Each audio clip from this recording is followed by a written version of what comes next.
Right, welcome everyone to this meeting of the Council. I'm Councillor James Caston, Chairman of Mid-Suffolk District Council, and I'll be chairing the meeting today. I'd like to begin this meeting with a minute's silence for Queen Elizabeth II. We haven't had a meeting since we lost our wonderful Queen, and if everyone would just like to take a moment to just remember her, please.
Situated outside the meeting room opposite the stairs.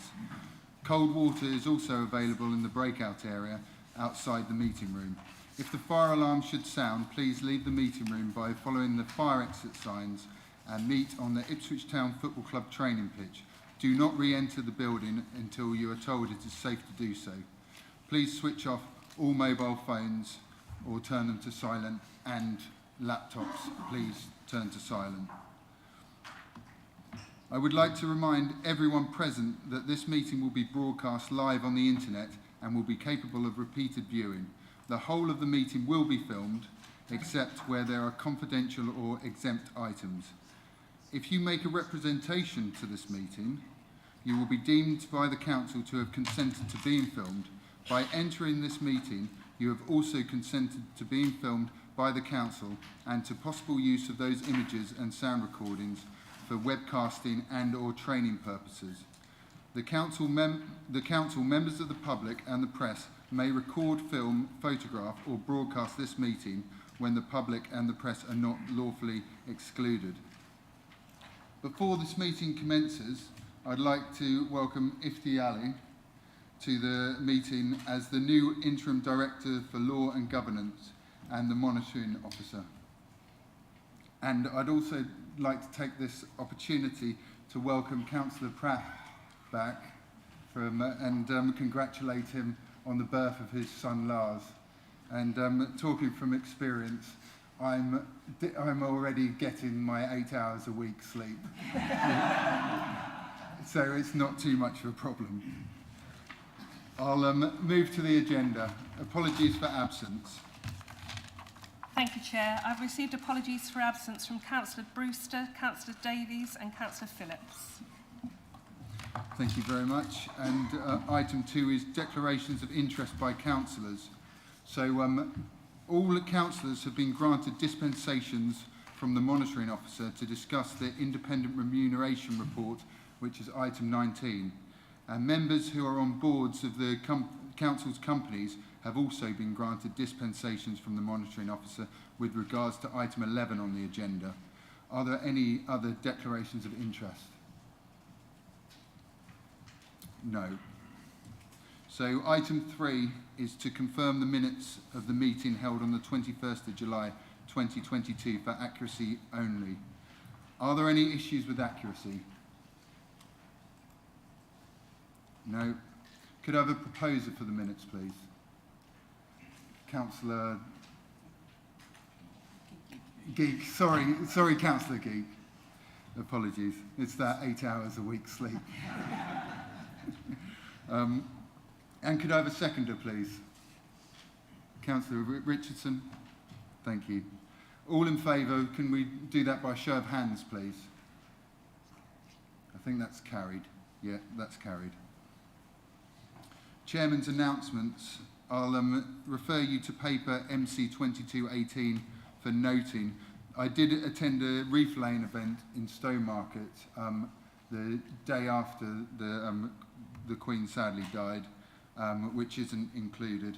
I also held a chairman's event at Burnt House Vineyard, which thank you for all of you that attended.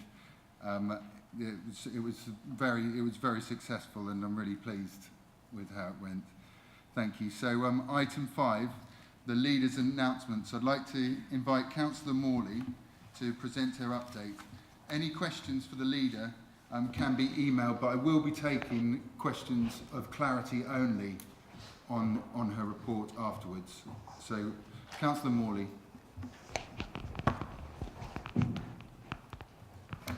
Thank you, Chair. I know it has been several weeks since Queen Elizabeth's death and the King's proclamation. Political and economic events have dominated our news cycles over the last month, but I wanted to take this opportunity to respectfully mark the death of our late Queen at full council and the proclamation of the King. God save the King. Turning back to politics, I'm sure all of us will want to congratulate Prime Minister Rishi Sunak. We wish him well, as he has a huge task ahead of him. Local government, and in particular Mid-Suffolk, stands ready to support government with its priorities. But I will also take this opportunity to remind Westminster that local government, and in particular Mid-Suffolk, is the most efficient and innovative part of the public sector. Trust us, back us, and wherever possible provide greater financial certainty to the sector and devolve more powers to local government. Despite the period of national mourning, it has been an extremely busy period since we last met. This has included further careeriosity events with HSBC and the NHS, helping to raise the aspirations of our young people and make them more aware of the opportunities that exist within Mid-Suffolk.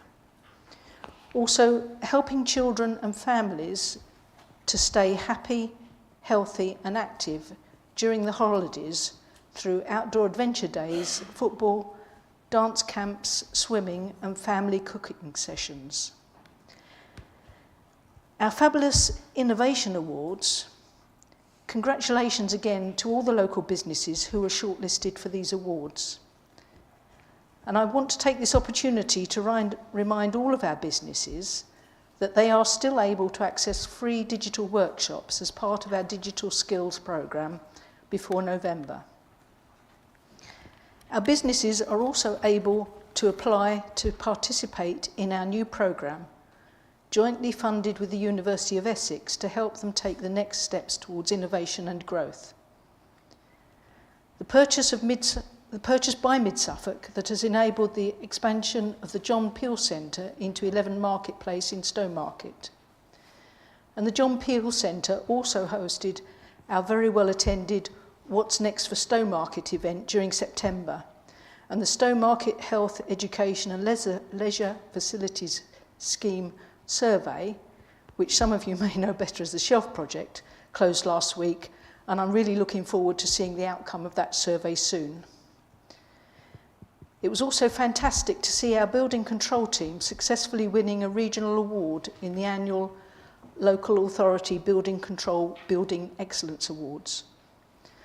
The Regal in Stowmarket won the Best Non-Residential Extension or Alteration, and we will now move on to the national final in London in January 2023. Granting planning permission to the first site at Gateway 14, with a new facility owned by the Range, will create 1,650 new jobs.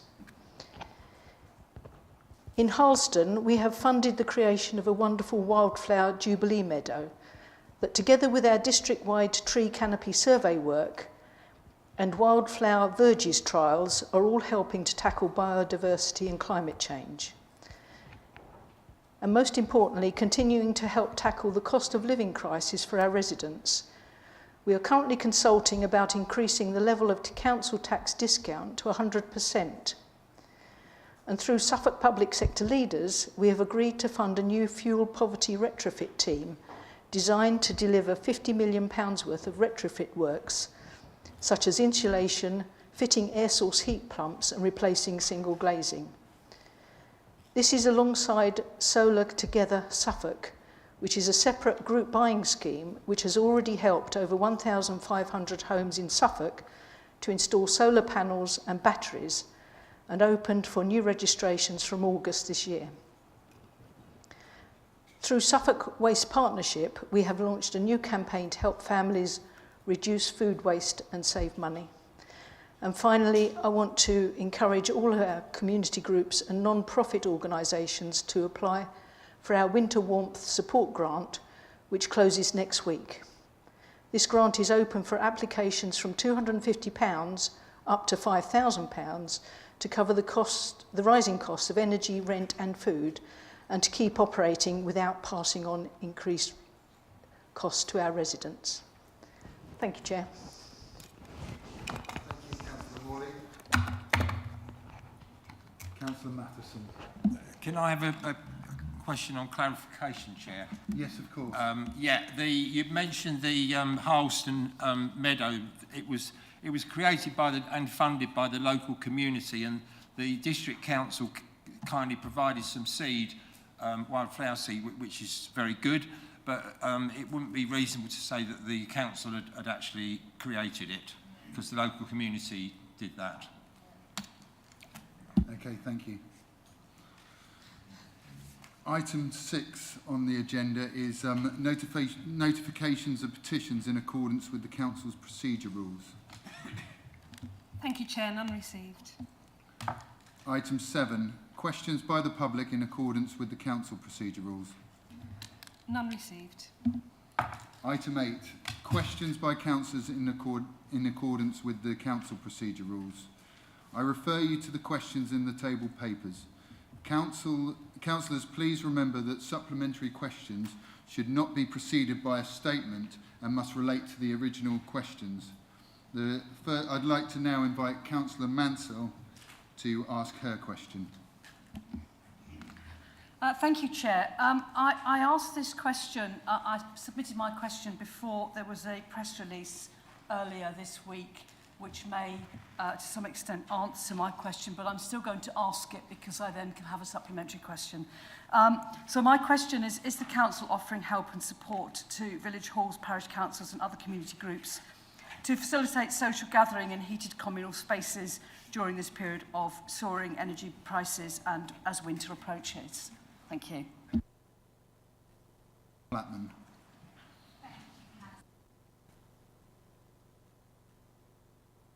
My thunder a little bit there, but I'll, persevere. The term warm banks has emerged in recent months and is encouraging community locations this winter to remain open for longer to provide people with a warm, safe place to be rather than heating homes or living in a cold property. The Council has launched its Winter Warm Support Grant and is available to support small grassroots community groups and other not-for-profit organisations that support residents across Mid-Suffolk with the cost of living crisis by offering one-off grants to support the anticipated increases in running costs between November 2022 and April 2023, including rent increases and electricity cost rises. This will enable community groups to open more often during this period and for longer, to support local residents by providing a warm place to be. As the leader said, grants of between 250 and up to 5,000 can be applied for, and the deadline for the application is 5 p.m. on the 31st of October. The link to the grant is on our community's web pages, Winter Warm Support Grant, Baber Mid-Suffolk. Thank you. Thank you, Councillor Plattman. Councillor Mansell, do you still have a Thank you, Chair, and thank you for your response, Councillor Flatman. Now, we only got notified of this scheme for the community grants earlier this week. I think it was about 6 days ago. and applications have to be in by Monday. That's quite a short time limit. So are there any plans for any future widening of the support grant application window and any long-term support?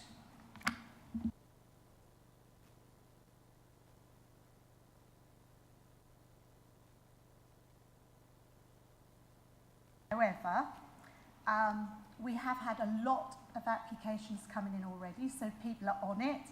I emailed all my parishes the moment I knew it was going out, and I think you'll find that that will be probably up to the limit of what we are offering, but we will see. And it depends on the level of ask from groups. We are hoping to attract many smaller community groups to reach across the district. Many of these groups only need small amounts of money to support or extend their work with our residents, so we could support higher numbers, maybe. Thank you very much. I'd like to invite Councillor Field to ask his question. I'm pleased to see that CIFCO have had a successful year, and at the time their report was produced had recovered the property value that existed, and I've lost my screen, just a minute.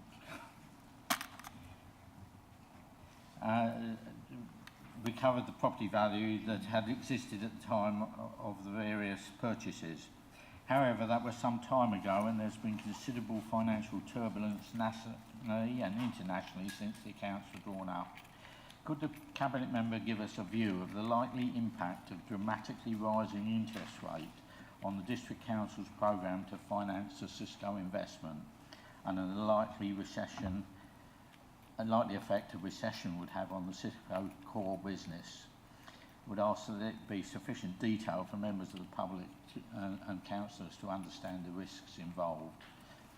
It would appear that CIFCO client companies will be in some problems with the recession, and property values may fall substantially. Thank you, Councillor Field. I'd like to invite Councillor Gould to answer.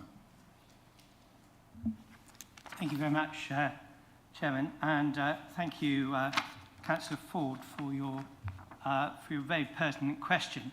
I'll start by saying I share your pleasure about CIFCO's continuing success. I saw two parts to your question. One was really about the borrowing rates and dramatically rising interest rates, as you put it.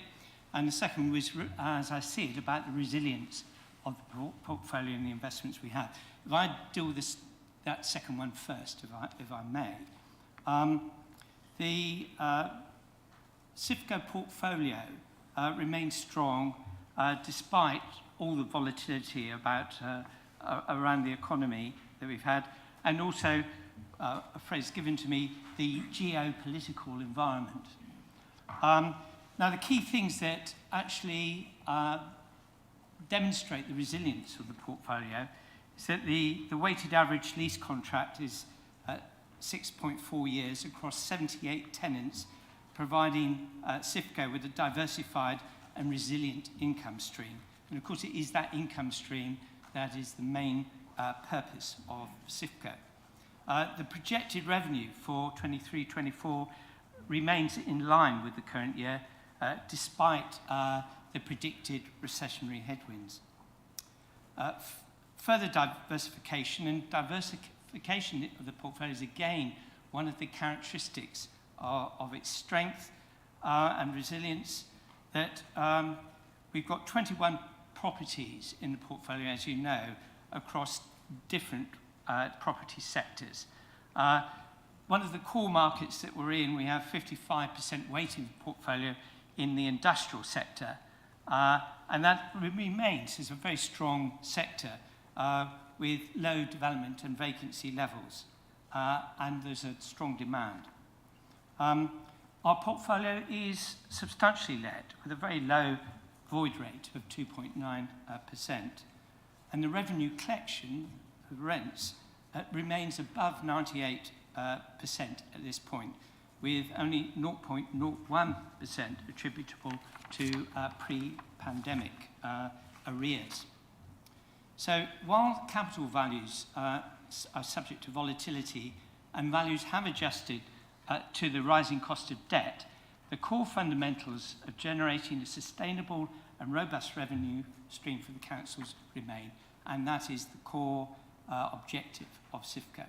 Now, in terms of the part of your question about interest rates, the council is monitoring the cost of debt, of debt situation very closely, as you would expect. The exposure to fluctuations in short-term interest rates is minimal at the moment, as this council took advantage of some low rates with other local authorities before those rates increased. The council also has, maybe in contrast to another council, some longer-term borrowing at fixed rates. So the council's in a position of reviewing the impact for next year as part of their budget preparation, and we will be presenting revised projections in the budget for 23-24.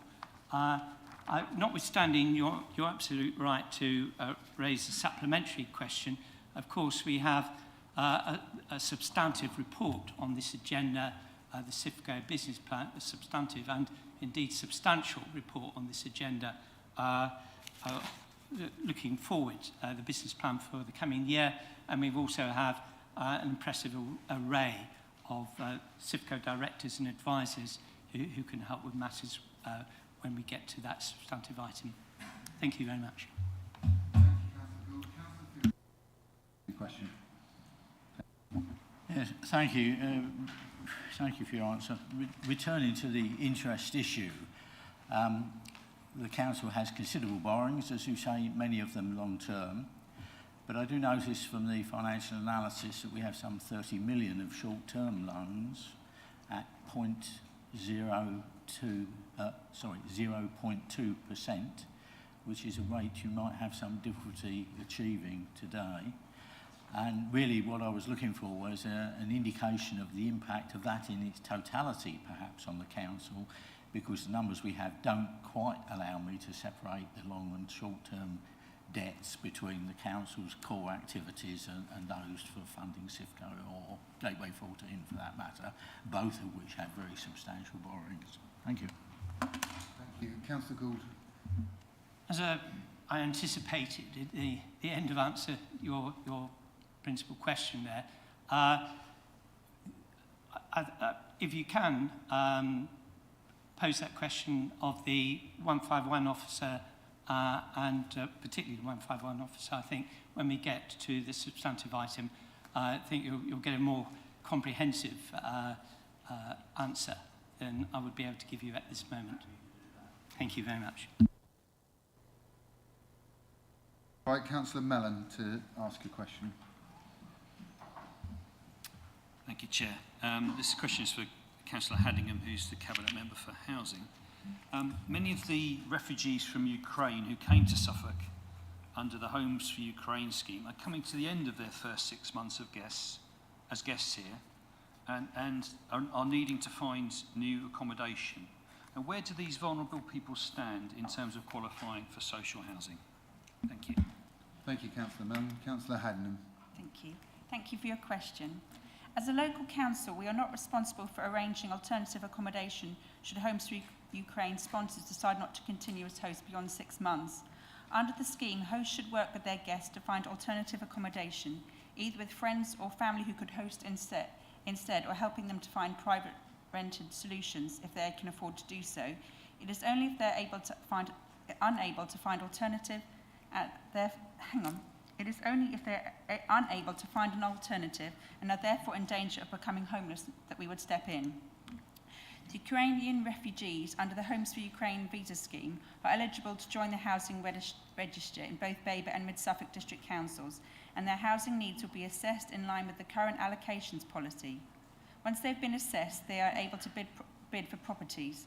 However, this could take some time till they're successful, and they will need to widen their area choice to be rehoused into social housing, and this will be dependent on where they're looking to live and the size of accommodation required.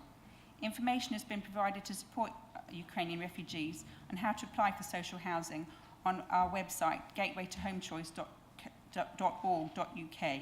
There's also information on waiting times based on area that can be used to give an indication on how long it is likely to be rehoused, and that is on our website, gatewaytohomechoice.org.uk/property search index. Thank you. Thank you. Councillor Mellon, do you have a supplementary question? I do. Given the huge amount of uncertainty for host families and their guests, are we doing what we promised to do at the start of the crisis, which is to wrap support around our Ukrainian guests and their host families? Thank you. Councillor Haddon. Thanks. I can give you a sorry. I can just tell you that how many cases we've dealt with. Is that helpful? So we've had in terms of cases so far we've been asked to step in. It's only been a handful compared to the total number within our districts. Out of 14 cases, 9 in Mid Suffolk and 5 in Baber, 6 have been resolved having been offered advice. 1 has been rehoused in the private rented sector. 2 have been rematched with new host families. 3 cases have been closed as applicants have either left the UK or approached other authorities. And we have 2 cases remaining where we continue to work with the families to prevent them becoming homeless, if that helps. Thank you very much. I'd like to go back to Councillor Mellon. Do you have a question for Councillor Whitehead? I believe. Yes, thank you. Moving on. For Councillor Whitehead, with businesses moving into the Freeport or the investment zone, not quite sure if that's still happening, but they're not paying business rates, there'll be a loss of income into the council coffers. Is the portfolio holder confident that central government will make up this shortfall? Councillor Whitehead. Thank you for your question, Councillor Mellon. The short answer is yes. But in terms of more detail, the Freeport investment zones, as with the preceding enterprise zones, have a programme of support for businesses locating on site, including business rates up to 100% of rates payable for 5 years for Freeport and 10 years for investment zones. And as with other forms of statutory reliefs, any discount to businesses locating on these sites will be paid to the council by central government via a Section 31 grant. This ensures that discounts to businesses do not come at a cost to the local authority. Councils hosting freeports or investment zones will receive 100% of the business rate growth in designated sites above an agreed baseline for 25 years. Do you have a supplementary question? I do, thank you. Can I ask, has any assessment been made of the impact of the disparity of tax regimes inside and outside the Freeport or investment zones, and particularly the impact on communities if businesses decide to move from outside to inside? Thank you. Thank you. Councillor Whitehead. That's probably a question better directed at Jeremy Hunt, I think, because it's a nationwide thing. But certainly we ourselves haven't done any study that I'm aware of. Now I'd like to invite Councillor Eburn to ask her question. That's to Councillor Whitehead. Thank you very much, Chair. For the financial year 2021-22, an additional £4 million was available on top of the normal budget to be spent on separate projects. Another 1.1 million was added to this for the financial year 2022-23. Of this total 5.1 million extra funding, how much has actually been spent to date? Thank you. Thank you for your question, Councillor Eburn. I think you're quite right to ask for an update on these major spending programmes. It feels somewhat surreal actually standing here to reporting on additional spending of 5.1 million when I'm sure many other councils up and down the country at this time wrestling with the challenges of finding spending cuts running to millions of pounds and would relish being in our mid-Suffolk situation. But our officers and staff have been busy and working on about 50 individual projects within this ambitious programme to support our residents and communities. While we have spent approximately 1.5 million to date, the majority of the rest of that money has been committed to projects that are being rolled out in several phases, being spent on fixed-term staff posts that are still the majority of their time to run, and to funds that can be drawn down as needs demands, for example, support victims of domestic abuse, or grants to support energy efficiency in the private rented sector, or support businesses through various schemes where applications can be made. We've also used additional money to lever in significant additional match funding from external organisations. which is in the region of 400,000 to date, and which is close to the 438,000 target that we set our officers.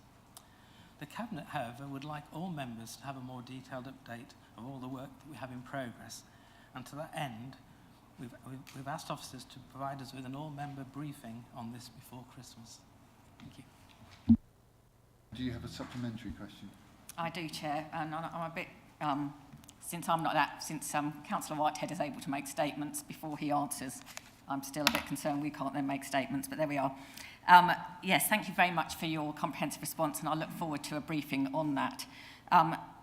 If only 1.5 million of that's been spent to date, you know, that is a good, you know, since we allocated that 4 million, that's a good 18 months on from that.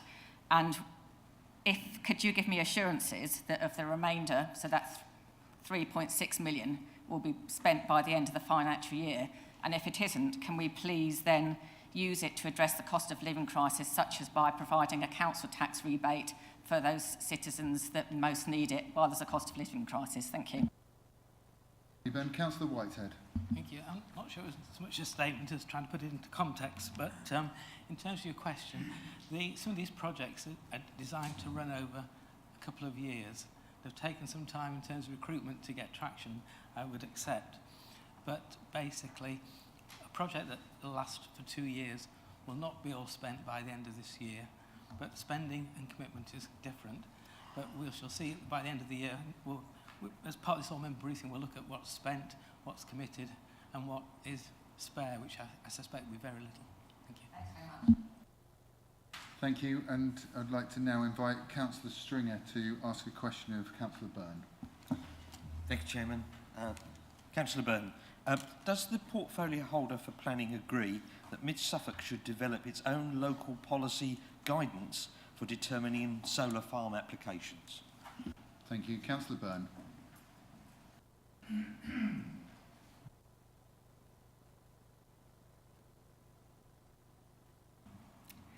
As you are, I'm sure, aware, there is a policy on energy sources, storage and distribution within the emerging joint local plan. That's policy LP25. Now, that local plan is still under examination. I'd already asked officers to look into how we might supplement this, and my suggestion is that we will develop and adopt a renewable energy and low carbon position statement so that we can move quickly whilst recognising that this is a complicated matter. As I say, this is by no means a simple issue, with energy security, food production, landscape impacts and heritage, to name but a few of the considerations our officers and members of planning committees must grapple with. We have raised our concerns and frustrations about the lack of joined-up thinking of energy-related projects versus food production at the national level, and have encouraged a more strategic, joined-up national plan for energy development to be drawn up.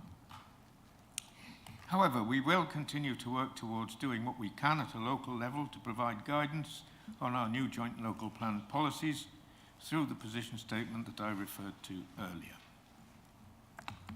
Thank you very much. Councillor, would you like to make a supplementary question? I think the answer was yes. Sorry, I could have said that very quickly instead of reading all that out. Yes, of course. Yes. Right, that's fine. Okay. So that's not my supplementary, by the way. That was my original question. Just testing, just testing. Yeah, so if the answer is yes, why have we not introduced this to date? And when will this guidance be ready? Sorry, can you, I got the, when will it be ready? There was basically two parts because I'm sneaky. The first part of it was, why haven't we introduced it to date? And when will it be ready? I still didn't catch what the first few words of that. Councillor String, would you like to ask your question in its entirety again, please? No, it's just the two phrases. Okay. Why haven't we introduced this guidance to date? And now that we're going to get it, when will it be ready? Right. We haven't introduced it to date because the situation has been very fluid. it is being worked on at the moment, and hopefully it will be ready in the early part of next year, and by that I mean round about February, March time. But if you would like a more complete answer, because I haven't got all the details at my fingertips, I'll ask our corporate manager for planning policy to give you a fuller answer, if I may. I'm sorry, we can't do that in this meeting, but that could be done through email or other channels. Thank you very much. Thank you, everyone. That concludes the questions item on the agenda. I'd like to move to item 9, which is MC 2219, Overview and Scrutiny Committee report, and I'd like to invite Councillor Wellham to introduce the report. Thank you, Chair. My report starts on page 19 of your papers. I'd just like to highlight a couple of things. The CIFCO performance and the CIFCO business plan was scrutinised back in June, seems a long time ago, and will be looked at again next June. You'll note that Joint Overview and Scrutiny agreed to recommend to Council that Overview and Scrutiny continue to scrutinise CIFCO performance and business plan and continue to make a report back to full Council, which should be taken into account when the portfolio holder reports to Council. The comments of the committee are included in the minutes of the Joint Overview and Scrutiny Committee meeting, and they're attached as Appendix F to the Council report. Joint Overview and Scrutiny Committee scrutinised the joint parking strategy, but unfortunately this was after the Cabinet report on the strategy had been made public a few days before the Cabinet meeting. It would have been better to have had the opportunity to do so earlier so that our comments could have been taken into account in the report which was being made to Cabinet. A number of concerns were raised mainly about the data that had been collected, and they are set out in my report and in the minutes of that meeting. Joint Overview and Scrutiny also was to recommend on options for a council tax reduction scheme, and set out in my report as is the option that we recommended and the reasons for making that recommendation. In summary, the recommended option would ensure no household would be worse off as a result of introducing the scheme, and households with the lowest incomes would pay no council tax at all. The Task and Finish Group for Rural Transport has finally made recommendations and suggests that these are taken into account as work proceeds on the electric bus project. Thank you, Chair. Happy to answer questions. Thank you, Councillor Wellham. Can I take questions? Councillor Ebert. Thank you very much, Chair. Thank you, Councillor Wellham, for your report. Regarding the Rural Transport Task and Finish Group, that's on page 23, paragraph 3.2.4. Will the local consultation into unmet transport needs also cover input from Suffolk County Council regarding cancellations to bus services, and where people who used to use a scheduled bus that now they can't because it doesn't run or the timetable's changed, and therefore use taxis instead, whether sharing with neighbours or on their own? Thank you. Councillor Wellham. Thank you, Councillor Eburn. The main drift was intended to be judging unmet demand on the number of refusals that connecting communities have to make. They cannot meet every need, so they turn down some requests because they don't have a vehicle or they don't have a driver available. So that was going to be the main drift. But also there would be local consultations. Once an area is considered as to be suitable for introducing a project, then there would be more formal consultation with residents. And I think one of the things that we would need to pick up on is the people who used to go on the bus just to have a ride, just to go to visit somebody or to visit a place, and now they don't go out at all. But also we need to pick up on those people who can't use the bus because there is no bus, but they club together to use a taxi. So yes, there is unmet demand. There are a number of different types of unmet demand that we need to pick up on. Thank you. Councillor Mansell. Thank you, Chair, and thank you, Councillor Wellham, for your report. I welcome the resolution that you got on the discussion about the parking strategy, that you've requested the Cabinet to look into other areas and report back. But I'm just a bit concerned that there's no time scale on this resolution, so I wondered if there was a time scale in mind, but it's not actually in the bold print. Thank you. Councillor Wellham. Thank you, Chair. Thank you, Councillor Mansell. We did not set a timescale. It was possibly an error that we didn't set a timescale, but I'm sure we will be able to speak with the leader and Cabinet member in order to discuss an appropriate timescale for looking at these alternatives. Thank you. Thank you, Chairman. Yes, Councillor Flatman was obviously promoting the work that's being done to help with the cost of living crisis. But one of the things that came up this morning on a discussion of that was in fact the lack of transport, whereby, as we know, Suffolk libraries, for example, are providing warm space, as are many communities. But that is absolutely no point at all of them doing that if people have no means of transport to get to those places. The question is, will that be part of the consultation, and will that be part of the work that the cost of living support team are looking into, please? Thank you, Councillor.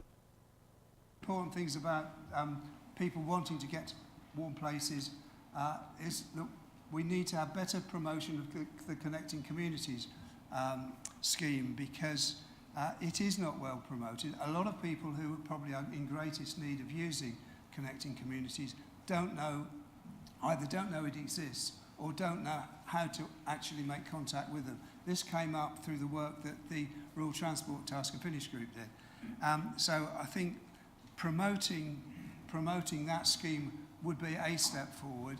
And yes, it is something we can take into account, but this is a crisis now. It's not a crisis that we're predicting is going to happen in 6 months or 12 months' time when we've actually got the electric bus up and running. It's something that needs to be done now, and I think we need to speak with we have already spoken with our County Council colleagues about promoting Connecting Communities. Thank you. Thank you, Councillor Wellham. Are there any further questions? Councillor Wellham, would you like to add anything before we finish this item? No, that's fine. Thank you very much, Chair. Okay, thank you very much, Councillor Wellham. So item 10, recommendations from Cabinet or committees. So we go on to item 10A, JAC 2133, the Annual Treasury Management Report 2021-2022. I'd like to invite Councillor Muller to introduce this item and to move the recommendations on the agenda. Thank you very much, Chair. This is the Joint Treasury Management Report covering the position for the outturn for the financial year 2021-22. It provides details of the performance, effects of decisions taken during that period, and confirms compliance with the Council's Treasury Management Policy. The report explains in more detail the factors affecting the strategy and activities, including the regulatory framework, economic conditions, interest rate, and liquidity risk. Major issues over the period were the economic recovery from the coronavirus pandemic, the war in Ukraine, higher inflation, and higher interest rates. The CPI was 0.7% in March 2021, but thereafter began to steadily increase. Surges in wholesale gas and electricity prices led to the CPI for February 2022 as 6.2 year on year, up from 5.5% in the previous month. Bank rate was 0.10% at the beginning of the reporting period. However, to combat rising inflation, the Bank of England increased it to 0.75% by March 2022. The government's furlough scheme had insulated the labour market from the worst effects of the pandemic. Having peaked at 5.2% in December 2020, unemployment continued to fall, and the labour market data for the 3 months to January 2022 show the unemployment rate at 3.9%. More specifically for Mid Suffolk, first, the council continued to hold additional cash from government grants received relating to COVID-19. This has increased Treasury investment activity during the year. Secondly, regarding banking activities, the council operated within the daily bank account limits. Third, the council has decreased its debt by £7.2 million. Fourth, a further £4.5 million was lent to Gateway 14 Limited. Fifth, all investment activities undertaken were in accordance with the approved counterparty list, except for one occasion when the council exceeded its investment limits in 2 of its money market funds by 500k, as mentioned in Appendix C, Para 4.1. The position was resolved the next day. The process has been revised to include individual fund balances as part of the approval process. 6. The council's investment activities, including average returns, can be found in Appendix C of the report. The council is compliant with the upper limits for interest rate exposure.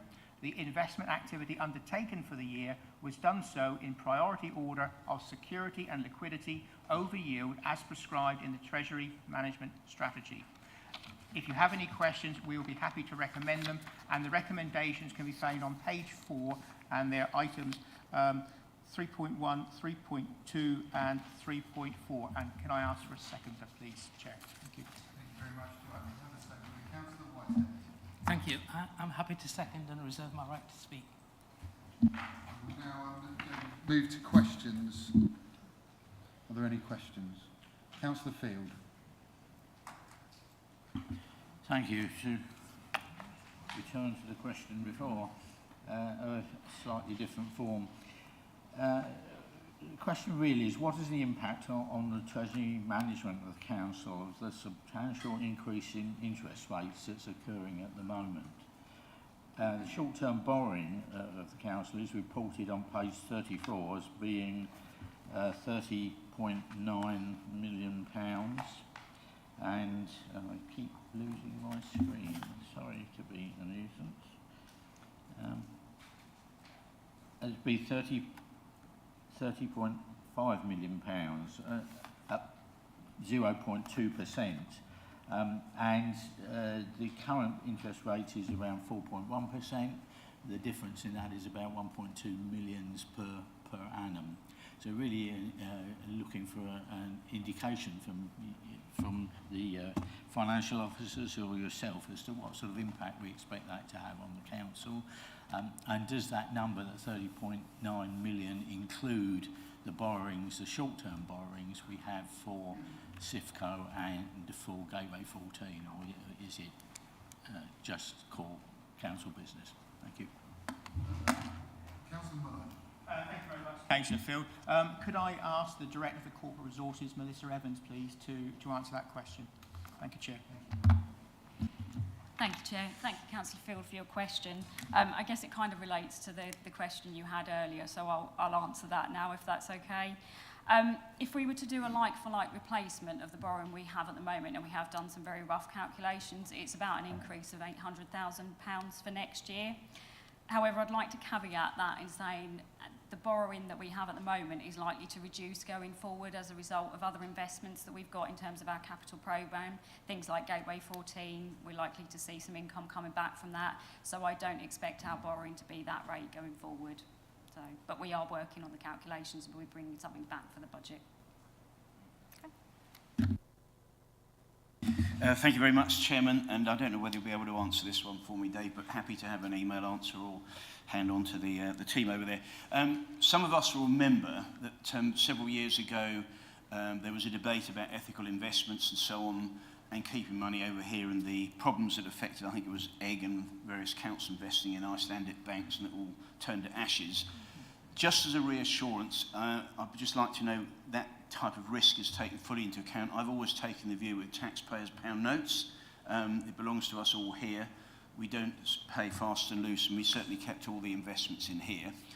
And also I see in the report there, which I thought was very comprehensive, so thanks for that, there is an emphasis on green, it doesn't actually say ethical investment, but I can remember before there were discussions about putting it into the co-op bank because it was thought to be more ethical, but unfortunately we all know what happened to that. How is that sort of accounted for? And if you are investing in some other funds that might be slightly more risky, how is that all taken into account and balanced? So I'm happy to have a written answer later if that's not appropriate now. But I just wanted to raise that because I think people need to be aware sometimes you've got to get the balance right, and it is taxpayers' money. Thank you very much. Thank you, Councillor Muller. Would you like to refer that to the Director for Corporate Resources? Yes, I would, please. Thank you, Chair. The Director for Corporate Resources, please. Thank you. And if I may, there was quite a lot in there, so if you'd like me to take that away, and I can take that, but I'd like to give you a more thorough, robust answer rather than sort of giving you something off the cuff if I can. Thank you. Thank you. Councillor Eburn. Thank you very much, Chair. I was just checking that there's exactly the same as the previous reports. I am on this committee, and this is something that I did raise at the time in the committee meeting. At 11.3, we talk about environmental, social and governance considerations, ESG, and it refers to the Cabinet pushing its fund managers in this regard. And my question, please, is how are we getting on with that push for fund managers to take these into consideration? Thank you, Chair. Thank you. The Director for Corporate Resources. Our attentions have been focused on sort of securing our borrowing at the moment, so not to say we've taken our eye off the ball in that. We definitely know it's something we need to revisit with our Treasury advisors. I'll enclose, so we will be doing that in due course. Thank you very much. And I can see, Councillor Matheson. Thank you, Chair. Yeah, obviously we've had particular difficulties with sort of timetable of meetings and stuff this year, but I have a more general feeling that we're not getting financial and performance information to all members in a sufficiently timely way that members can evaluate what's going on and so on. Obviously, in this case, here we are at the end of October looking at the year ended last March. Can we look at ways of actually getting at least preliminary information to all members quite a lot quicker, please? And I'll put that to the Director for Corporate Resources. Maybe Councillor Matheson, we could have a conversation outside of this as the sort of information you'd like, and we can follow that up. More than happy to do that. Thank you very much. And I can't see any further questions, so I'll take this to debate if councillors would like to speak once for no more than 3 minutes, if there's any councillors that want to make any statements for debate. No. So, Councillor Muller, would you like to add anything? No, thank you, Chair. Okay, thanks a lot. So, I would now ask the Corporate Manager, Governance and Civil Office to conduct the electronic vote. Thank you, Chair. That is now showing in blue for councillors to cast their vote. He didn't know, he's right. He's all right.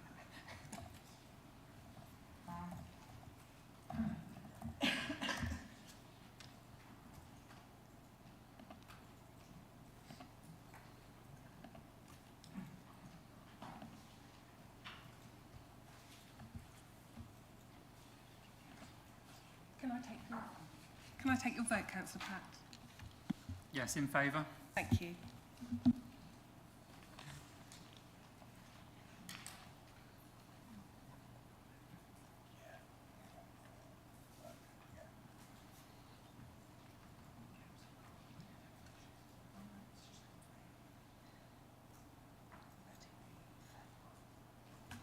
Chair, that is 31 in favour. That is unanimous.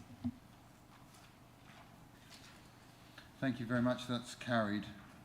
So the next item on the agenda is item 11, MC 2220, Capital Investment Fund Company, CIFCO Capital Limited, Business Trading and Performance Report 2021 to 22.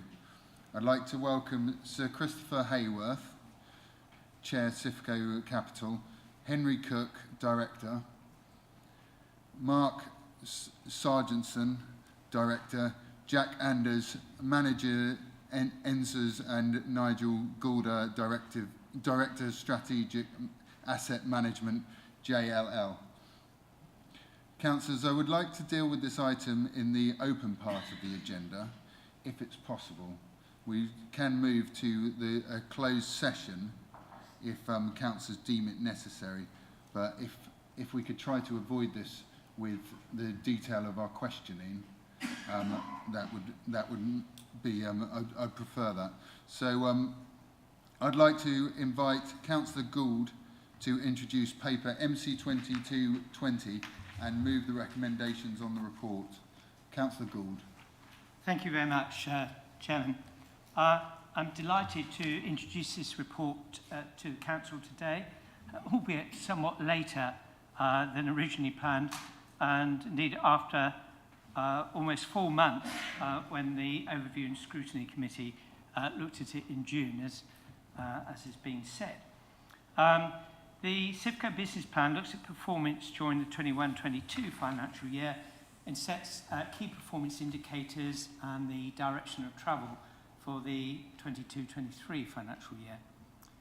During 21-22, CIFCO continued to deliver much needed income to the Council and also made significant profit, with the value of the portfolio growing by some 12%. Whilst the current economic climate is uncertain, CIFCO has proved to be well managed and resilient in the face of challenging conditions such as the pandemic, and it will continue to do so as it faces the current challenges of inflation, higher interest rate, and the cost of living crisis. CIFCO invested in the portfolio during the last financial year to improve the quality and sustainability credentials of the portfolio, including the installation of solar panels, and is committed to continuing to improve the sustainability of the portfolio. Mid-Suffolk District Council benefited from around £1.7 million of net income last year, a total of £4 million since CIFCO started trading in 2017, all of which can be put into our services, helping our communities, and is particularly important at the current time. There are 3 recommendations in the report, and they're set out in section 3. As has been said by the Chair of Overview and Scrutiny, there was actually what I call a protracted discussion about the proposal or the consideration whether it should not come to the Council unless there was a particular issue or issues are raised, or should it continue as present to Overview and Scrutiny and to Council. And congratulate the Chair of Overview and Scrutiny on navigating that discussion. I wasn't sure we were going to do it at one point, but it got to a resolution in the end. I'm just going to read that out, and I'd like to replace the printed recommendation 3 with this new 3.3, which is exactly in accord with the resolution of Overview and Scrutiny, and that is that future CIFCO business plans continue to be scrutinised by the Council's Joint Overview and Scrutiny and then reported to Council as recommended by the Joint Overview and Scrutiny Committee. So I'm hoping that the Council will endorse that.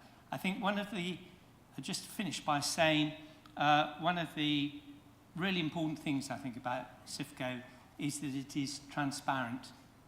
We are as transparent as much as commercial constraints allow in what is a very valuable part of the Council's revenue stream.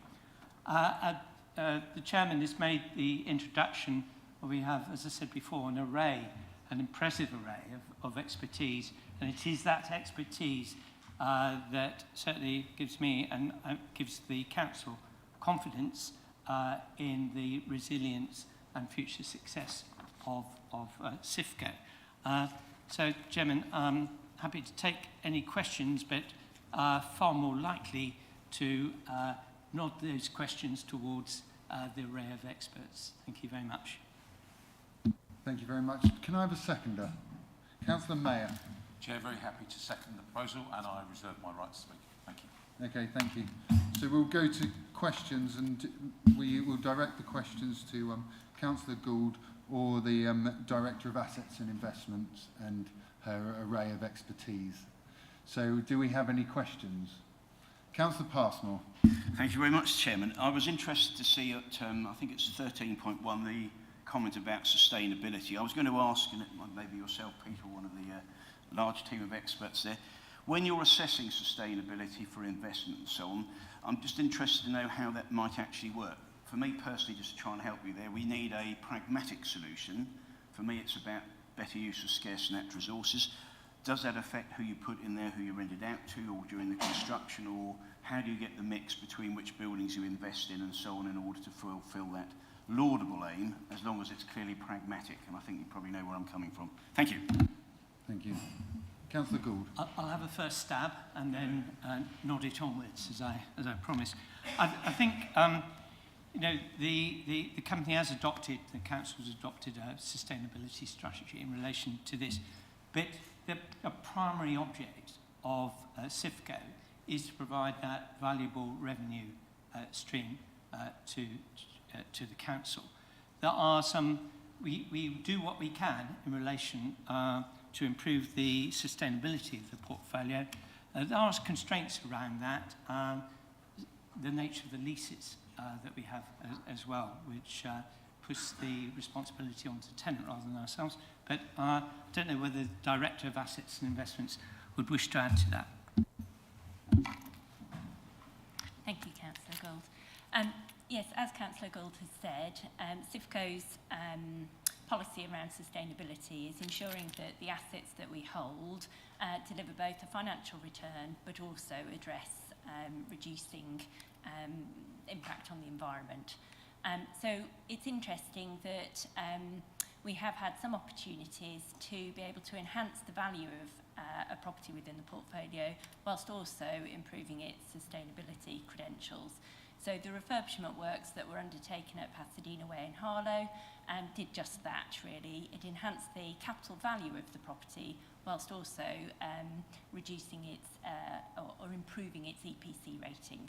So we use the EPC rating data to monitor our effectiveness in that space.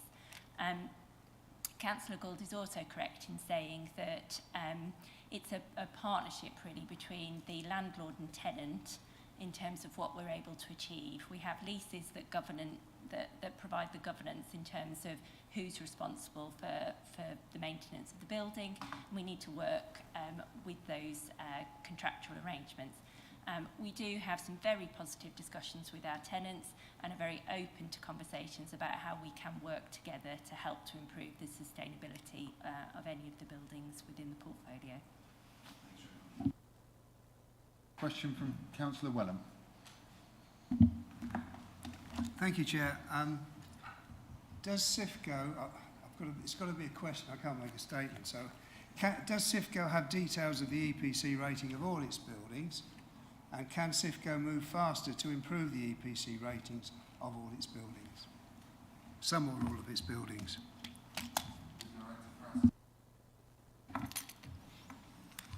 Thank you, Councillor. Yes, we do have EPC data for all of our buildings, and we are making some substantial progress in terms of improving the ratings of our properties. So you'll note within the business plan that we've proposed a new KPI this year in relation to sustainability, which is seeking to improve the EPC rating within our entire portfolio so that we have C ratings or above by 2027. That aligns with the government the changes to the MEES legislation, and that's why the KPI has been set in that way. But as I mentioned before, we do need to work with tenants to deliver those improvements, so it needs to be done in a managed and an appropriate pace to move forward those improvements. Field. Thank you. Too was going to mention the EPC ratings. I note that it is a government requirement that they be increased to B, and that you state that you're refunding those from the company's capital. It's considerable number of buildings clearly need improving, and the ones you've worked on so far, the cost is quite high. So I was just going to question, how sure are you, or can you justify to us that you can actually meet that money out of the company's rental income, while at the same time meeting interest payments to this council, and of course not undertaking extra borrowing, as that seems to be banned under various new financial rules that have been placed upon us?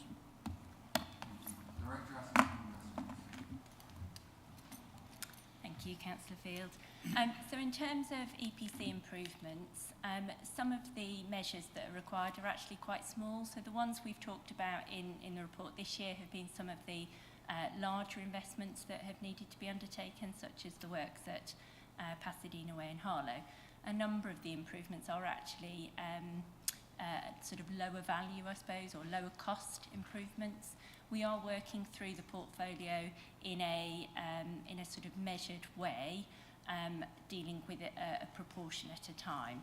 Some of the works will be the responsibility of the landlord, some of the works will be the responsibility of the tenant to see those improvements come forward. Longer term, we will need to review potentially some of the bigger projects that might need further investment and how those are funded. But the current programme that we're looking at is fundable through CIFCO. Thank you very much, and I don't believe there's any further questions, so I'll move to debate, and the same rules apply. Please speak once for no more than 3 minutes. Would anyone like to start the debate? Councillor Mellon. Thank you, Chair. So we've heard that the report we have before us today is already somewhat out of date. It was pulled from the agenda of our July meeting, and then, as we know, our planned September meeting was postponed due to the death of the Queen. So we're looking back at a report prepared some time ago, and we're already partway through the year to which the business plan refers. So, and I'll hardly need to remind Council that the last few months have not been the most economically stable period in Britain's history. We've had the war in Ukraine, we've had steep rises in energy and food prices, and we've had changes in the political leadership in Westminster, and then changes back. And we've seen interest rates go back up towards historic norms. Now, the effects of these uncertainties will no doubt be seen in the report of the current year's trading, which I hope we will examine much earlier next year. This opposition has always held an objection in principle to the concept of borrowing money from the Public Works Loan Board and using it to purchase commercial property. And I restate that now. And of course, we then found that the government agreed with us, and it has stopped up this lending route. Now, clearly, we are now moving into a time of great uncertainty in the economy, in the tax system, inflation over 10%, and interest rates going up. So whilst we can welcome the reported performance of CIFCO over the previous year, the question really is still this: can CIFCO thrive? Can it still perform in this very changed environment, notwithstanding the excellent staff and advisors we have? Now, for the sake of our residents, I hope that it can. But for me, it remains an open question that will only be answered with time.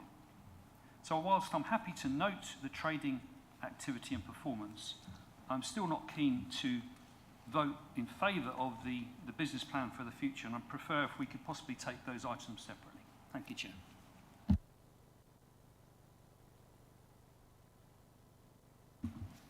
Councillor Mayor. Thanks, Chair. It won't surprise the Chamber that I take a quite different view to the Leader of the Opposition there. but I would refer you to page 99. Page 99 has a diagram on it that I think is the core of what we do. On that diagram shows property companies over a period. Capital values will go up and down, but look at the revenue. It's been steady for 40 years. And that is what CIFCO is. It generates revenue. I'm sure our capital values will go up and down. They're 3 million ahead of what we paid for them, but that may change. But it's the revenue that we want. That revenue is real money that we can spend on anything we want to support our residents. I would like to get to the position where CIFCO becomes non-contentious. There are many things this council has decided upon before I became a councillor, and CIFCO was created before many of us were here. CIFCO is performing, it's working well. We have a fantastic team running it, and I leave myself out of that team. It will deliver income in the years to come, real income that we can spend on our residents. So I look forward to enjoying that income over the next, I think it's 2071 we pay off the loan. 50 odd years of £1.7 million is a lot of money, plus then the capital values on top. My parents' generation, they gave me, and most of us here, the debts of the Second World War to pay off. We have now given our kids the COVID debt and goodness knows what other debts they've got to pay off. Isn't it nice to see CIFCO being a gift that we can give future generations? We're giving them money. We're giving them a real solid asset that they can use. So I truly believe that CIFCO will continue to deliver. Thank you.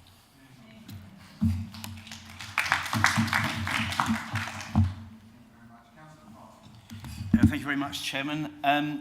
Yes, I think the time for debate about whether CIFCO should be there or not, that debate has happened and finished. I accept, I had reservations, that's fine. But now is the time to get right behind this. It's an excellent report, so thank you very much for that. And we need to do everything we damn well can to make sure its success provides the revenue streams that we do for the future benefit of our taxpayers. So I wish you all the best, and I mean that most sincerely. I suppose the variety of investments, trying to reduce the risk, I think is really important, and I'm very pleased to see that. As regards this is a long-term investment, and as you rightly say, Rick, valuations go up and down, but therefore there's this degree of trust. I can see you've had all sorts of advice. Managing the risk is always a complicated business. One only has to look, for example, at the Bank of England's forecasts and so on to say that there is an element of criticism that some of us would have had regarding their interest rate management, throwing money at the system. I think they should have raised interest rates 6, 7, maybe 8 months ago. But we are where we are. So as we are here now, let's do everything possible to support this company, this organisation, and making the investments. I think the results are very, very good. So I congratulate you on that and hope that that will continue, because it is going to benefit people in the future. So let's look forwards and not backwards. Thank you, Chairman.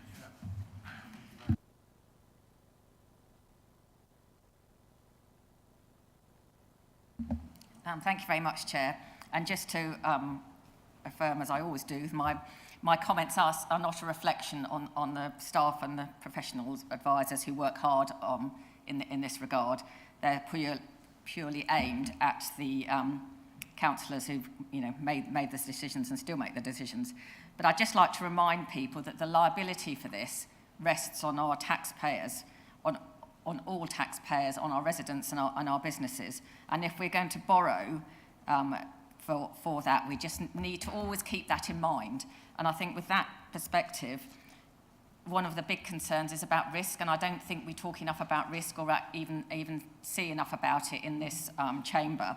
And I'd echo the comments that these, the documents that we're looking at here are well out of date, and perhaps those listening that are involved more closely with the work of CIFCO can think on that and actually perhaps bring some updates in terms of particularly the current financial mess that our UK government seems to have got us into.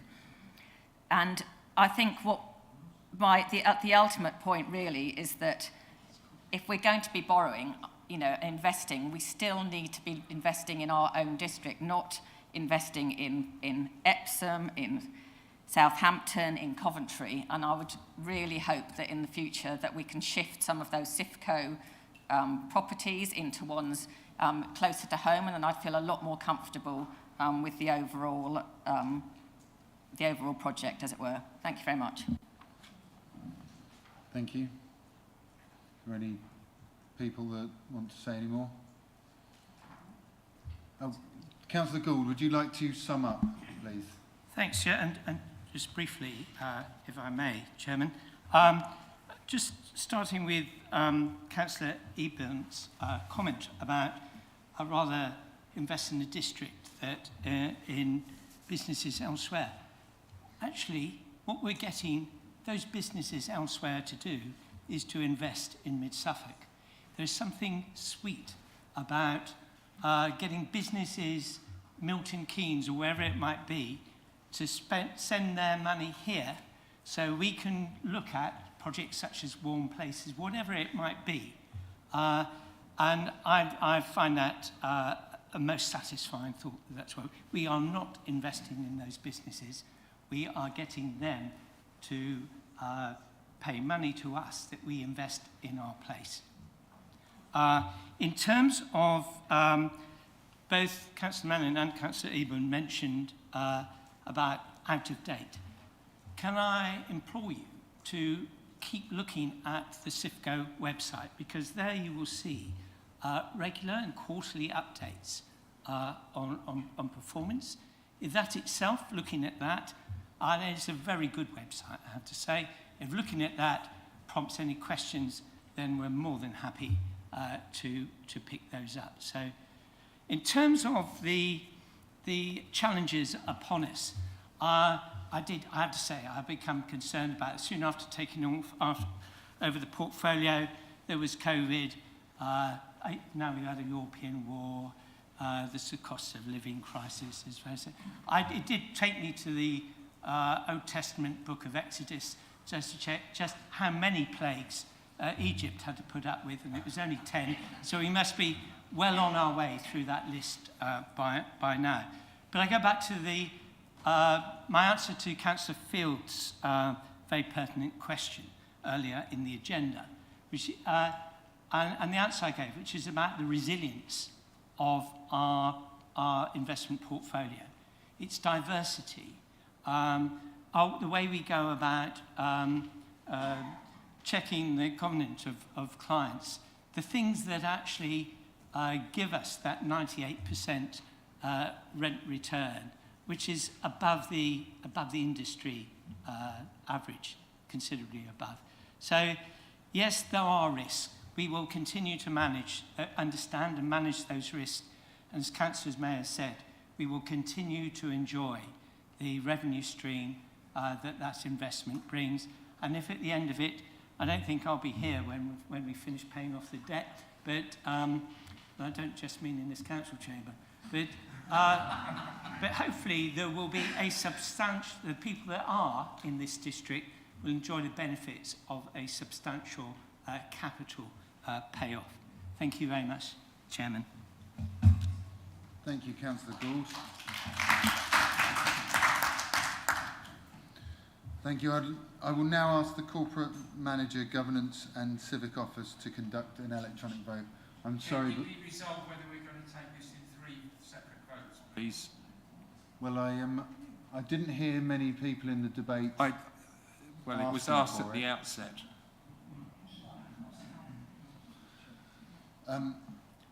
I can do it as a show of hands in the chamber, and a show of hands for splitting the recommendations into 3 separate votes, and we'll do a count. So if you'd like those split, please put your hand up.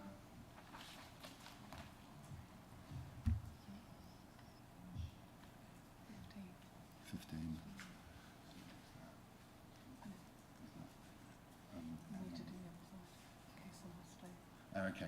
So if you'd like to not do them separate them and do them on block, please raise your hand.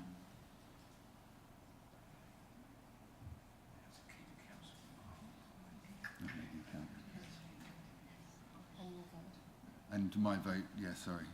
16, 15. Right, okay, so we will do them on block. Thank you. So I'll ask the Corporate Manager Governance and Civic Office to conduct an electronic vote. Thank you, Chair. That will be showing in blue any second. There we go. If you can cast your vote, please.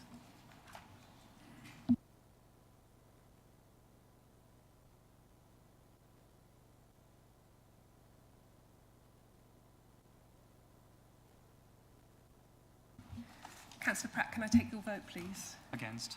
Against. Thank you.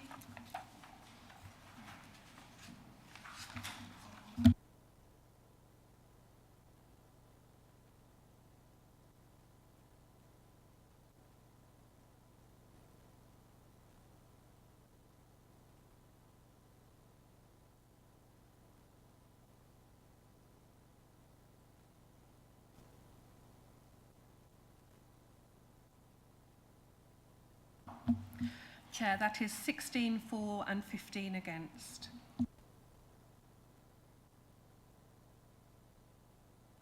Oh, sorry. Is this a point of order? Yes, point of order. The previous vote seems to still be open unless it's just one explained. We'll deal with that. Thank you very much, Councillor Field.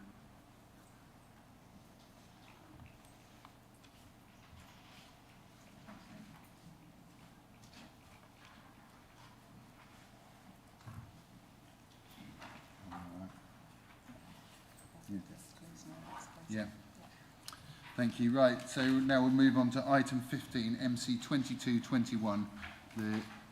Sorry, if the CIFCO board would like to leave at this point, you're welcome to leave. And thank you very much for participating in this meeting and coming.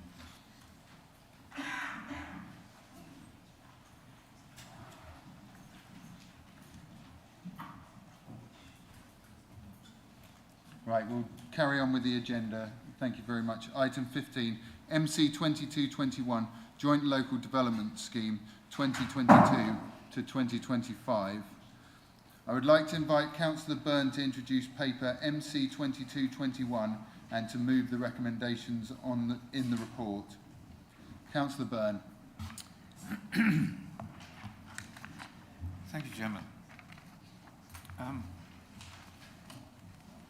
This introduction that I'm going to read out to you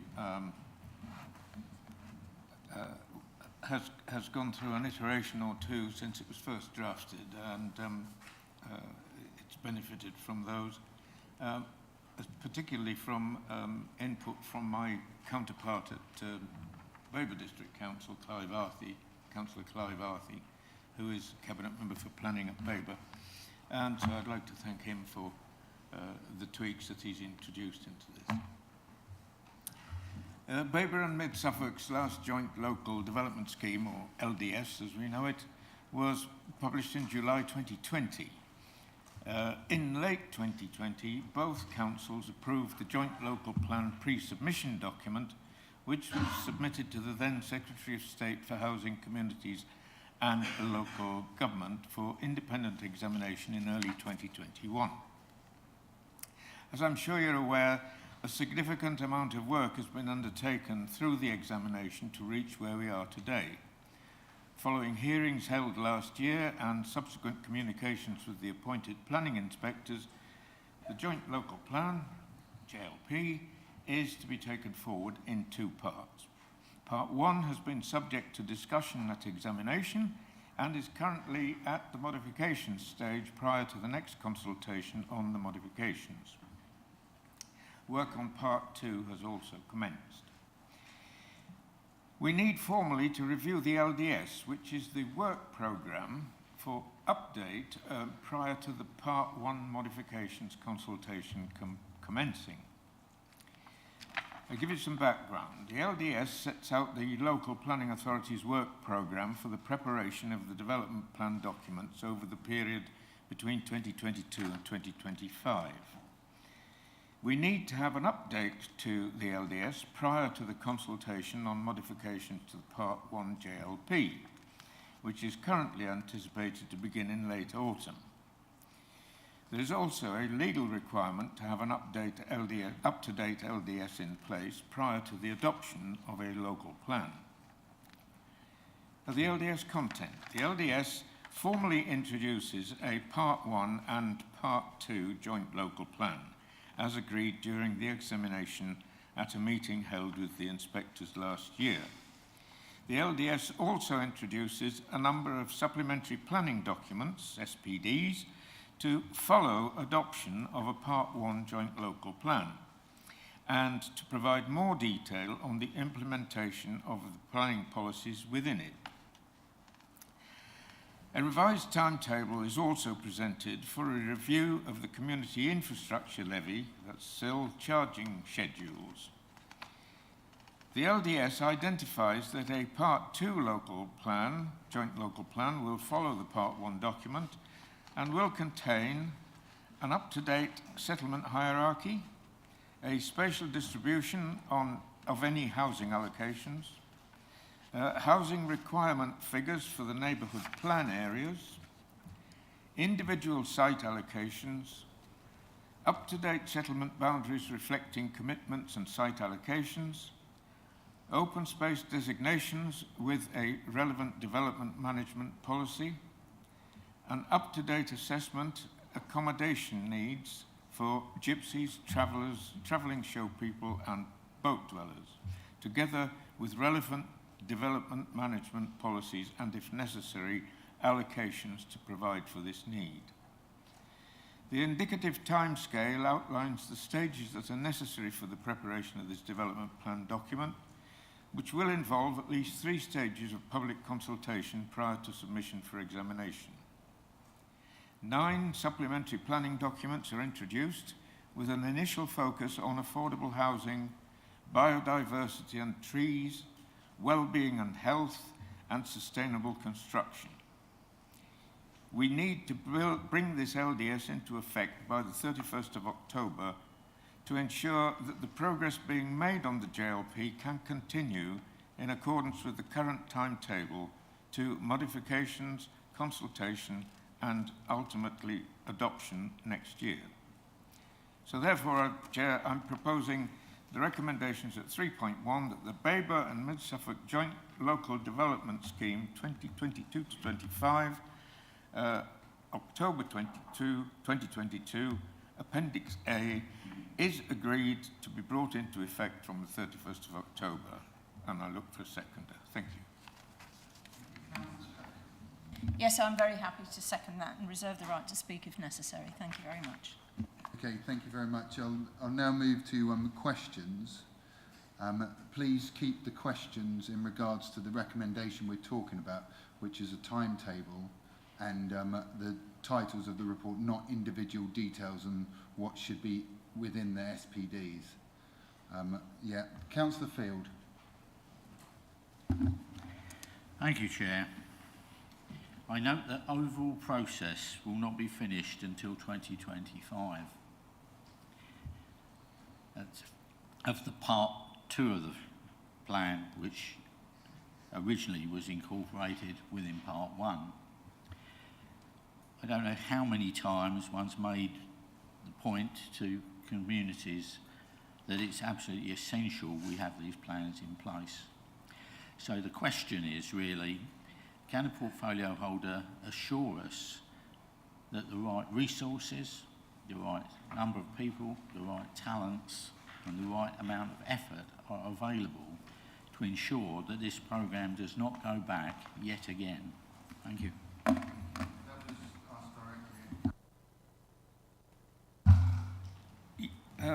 Yes, I can give you that assurance as things stand today. I hope sincerely that we can maintain the timetable that is set out there. I think you probably feel more reassured if I ask the director to give his view on that particular question, if you wouldn't mind. Thank you.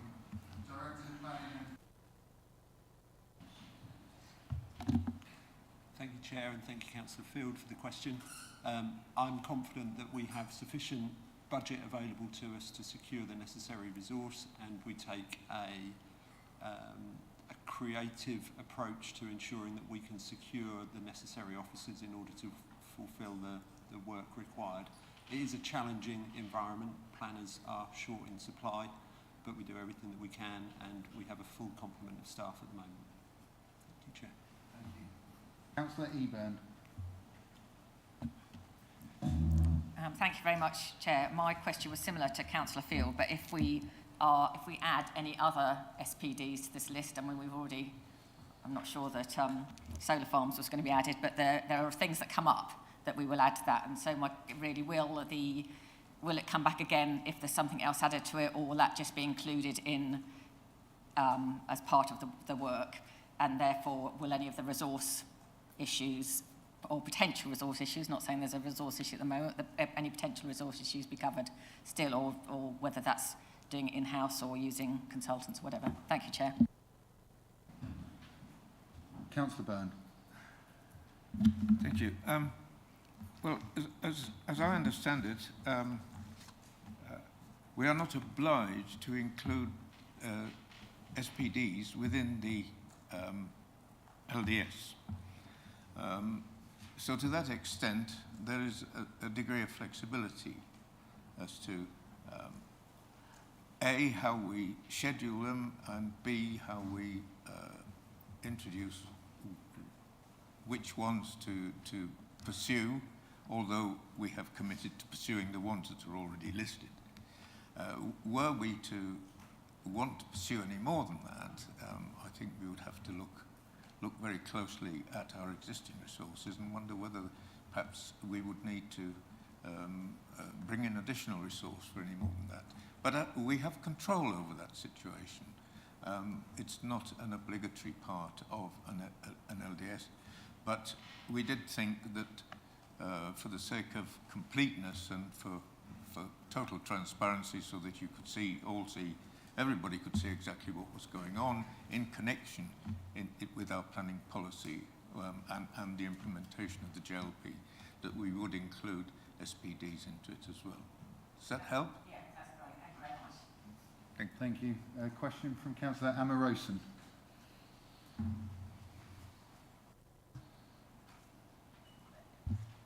Thanks, Chair. I might be misunderstanding, so apologies if so. I noticed that most of the SPDs have a period of public consultation, but don't have a period of modification. So do we expect that any public consultation will not lead to any modifications? Thanks. Councillor Byrne, or would you like to refer the question? I think I will for detail, but I mean, my understanding is that the consultations will inform modification, and that we will, as certainly as a cabinet, if not a full council, well, full council eventually will give approval to these SPDs. But would you like to add to that, Rob, please, Corporate Manager for Planning Policy? Strategic planning. Thank you, Chair. Yeah, the clarification is the modifications in respect of development plan documents of the joint local plan are formal consultation on those modifications. The public consultation on submission planning documents, of course, the comments come back to us, we consider those comments, and then we take the document back to full council for adoption, detailing how those comments have been taken into account. Okay. Thank you. Councillor Stringer. Thank you, Chairman. Just want to focus what's on in the list of Part 2. And it says within Part 2 that there will be housing requirement figures for neighbourhood plan areas. Given that some original neighbourhood plans are now being revisited and reappraised now, this document's going to be worked on, as it were, next year. Also coupled with the fact that Part 2 is not only going to assess the needs for gypsies, travellers, show people, etc., but also then call for sites and allocations if needed. Is there sufficient time? Is that timetable on Part 2 a realistic one, I think is what I'm asking. tempted to say yes. But I will pass that one over if you don't mind. Thank you.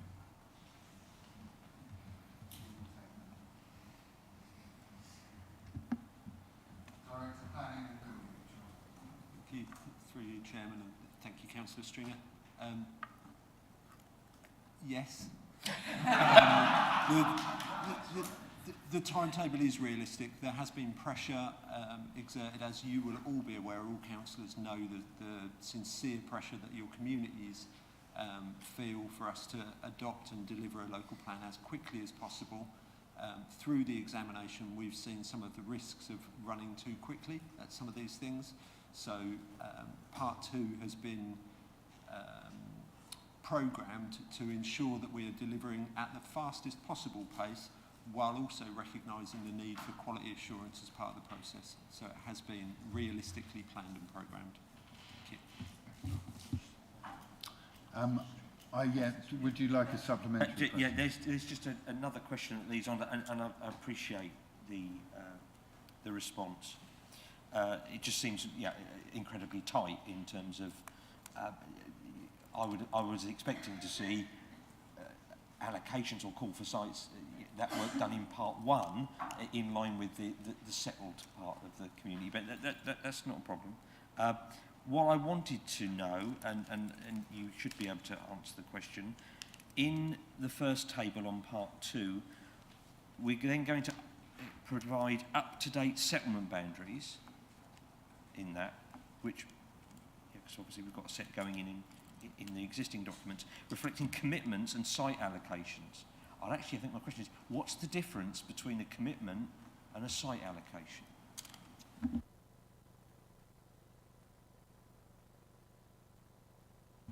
Thank you, Chair. A commitment refers to something that's got planning permission already.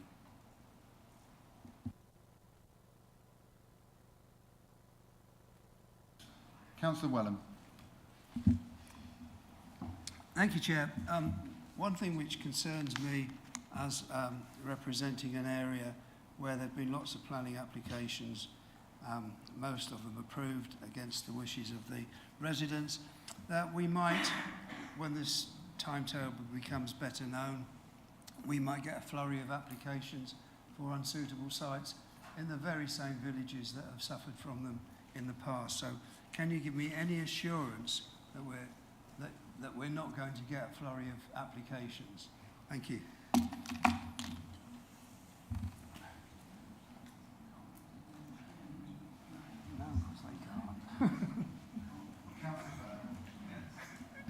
No, of course not.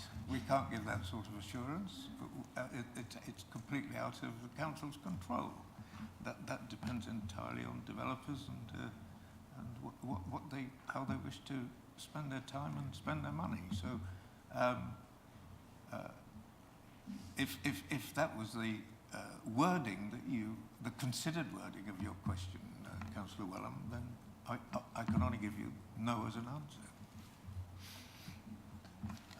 Okay, Councillor Wellham. Yeah, do you think we're in a sound position to turn down such applications if they're on unsuitable sites? Because we've suffered a lot in the past. Are we in a better position? Are we in a better position or a worse position as a result of that longer time frame? That one I think I would like to pass over, Chair, if you don't mind.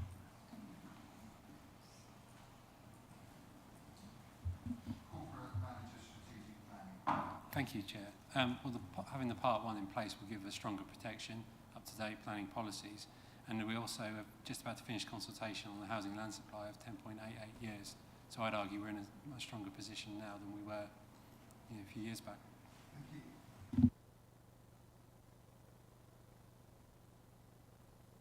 Well, we'll move to debate with the same rules apply. If you would like to make a statement once, no more than 3 minutes long, would anyone like to start the debate? No? Okay. Councillor Byrne, would you like to add anything at this point? I don't think so, Chair. That's been quite quite well aired from my point of view. I'm pleased to say that the Belvoir District Council approved the recommendation at its meeting on Wednesday, and I only hope that we will do the same. Thank you very much. Thank you. So I'll now ask the Corporate Manager, Governance and Civic Office to conduct an electronic vote. Thank you, Chair. That vote is now showing in blue for councillors to cast their vote.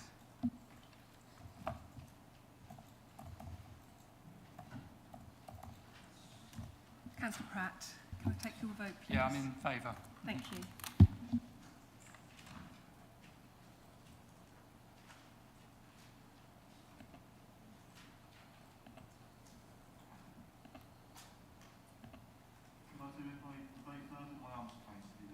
Yes, of course. Can I take...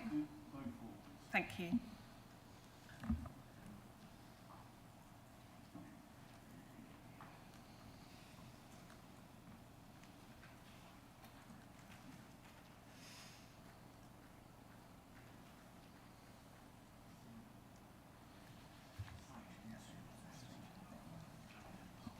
Chair, that is 31-4. That is unanimous.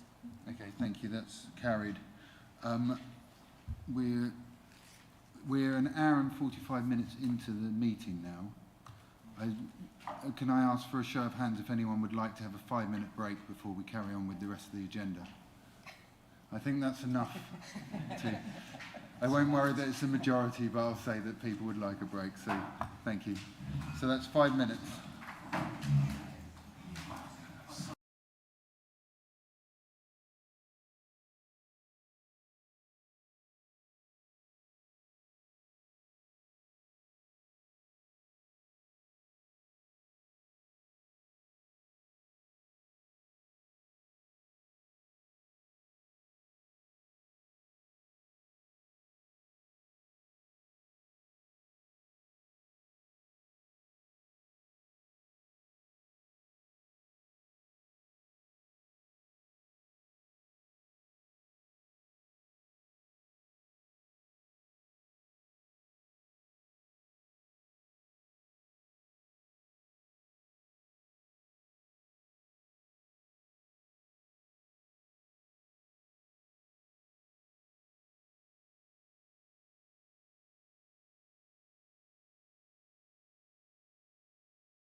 Okay. Thank you very much. I'll now move to item 16, the MC 2222, appointment of independent persons for code of conduct complaints. I'd like to invite our new monitoring officer to introduce this report. Thank you. Thank you, Chair.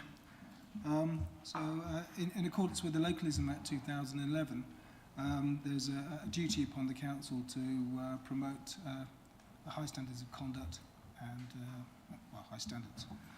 So in accordance with that, there is arrangements to deal with any complaints, and further in accordance with that, there's a requirement to have independent persons under section 28.3 of the Localism Act.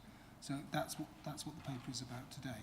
Just to explain a little bit about the process. So there were adverts went out in July. I think the closing date was around August of this year. There were some 20 applicants that came forward. Of those 20, shortlisted down to 8 for interview, and out of those 8, 5 were appointed and all eminently appointable. So unless anyone has any questions, I'll leave the chair to find a proposer and a seconder for the motion. Okay, thank you. Yeah, could I have a proposer for that? Councillor Morley. And a seconder, was that Councillor Flatman? Yes, Councillor, thank you. Thank you. Do you have a question, Councillor Richardson? No, I was just prepared to second if... Oh, okay. No, I've got a seconder. Thank you. Councillor Flatman beat you to it. So, a question from Councillor Moroson. Just a quick question. In the appointment, how was impartiality an issue that was addressed, and how might it have been addressed? How was it addressed? Monitoring officer. Yes. Can I defer to Jan, please? Thank you. Yeah, so I was part of the interview panel, and all of our applicants went through our normal recruitment process, which we don't know who they are until we actually get to the interview. And so it is an impartial process. They had a set of questions, and the best applicants for the post were chosen from the interview questions.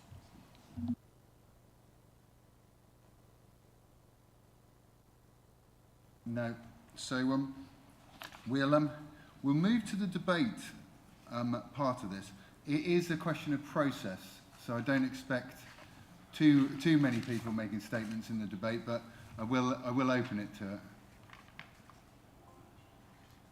Councillor Morley. As I understand it, thank you, Chair. As I understand it, Mid-Suffolk is the final council in Suffolk that has not yet approved this. So it's my hope that you're all going to support this and vote for approval. Thank you. Thank you very much. And we'll now ask the Corporate Manager Governance and Civic Office to conduct the electronic vote. Thank you, Chair. That is showing in blue for you to cast your vote. Councillor Pratt, can I take your vote, please? Yeah, 4. Thank you.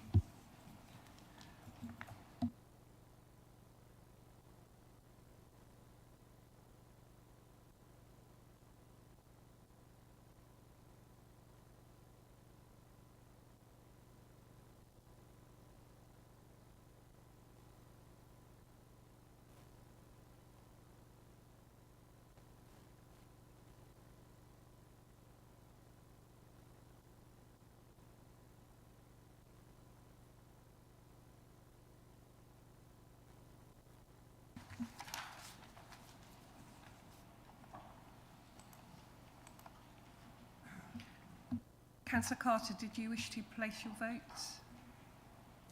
Apparently my hand is too scared about having to watch out what I put on Twitter. It's just there. It's there, but thank you.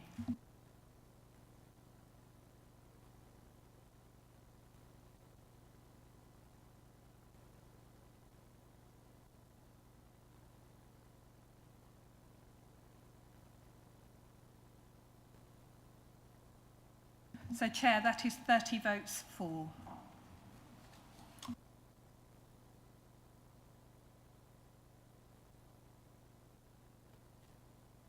22-23, draft timetable of committee meetings 2023 to 2024. I would like to invite Councillor Morley to introduce paper MC 22-23 and to move the recommendations in the report. Councillor Morley.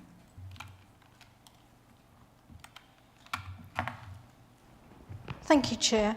Yes, this is the draft timetable for the year commencing in May. It's important that we get this approved so that it can get into people's diaries and officers can start booking rooms ahead of May. Otherwise, we won't have any rooms for our meetings. So, thank you. That's all I want to say on that. Thank you very much. Do I have a seconder? Councillor Hadnam. Yeah, I'm happy to second that. Thanks.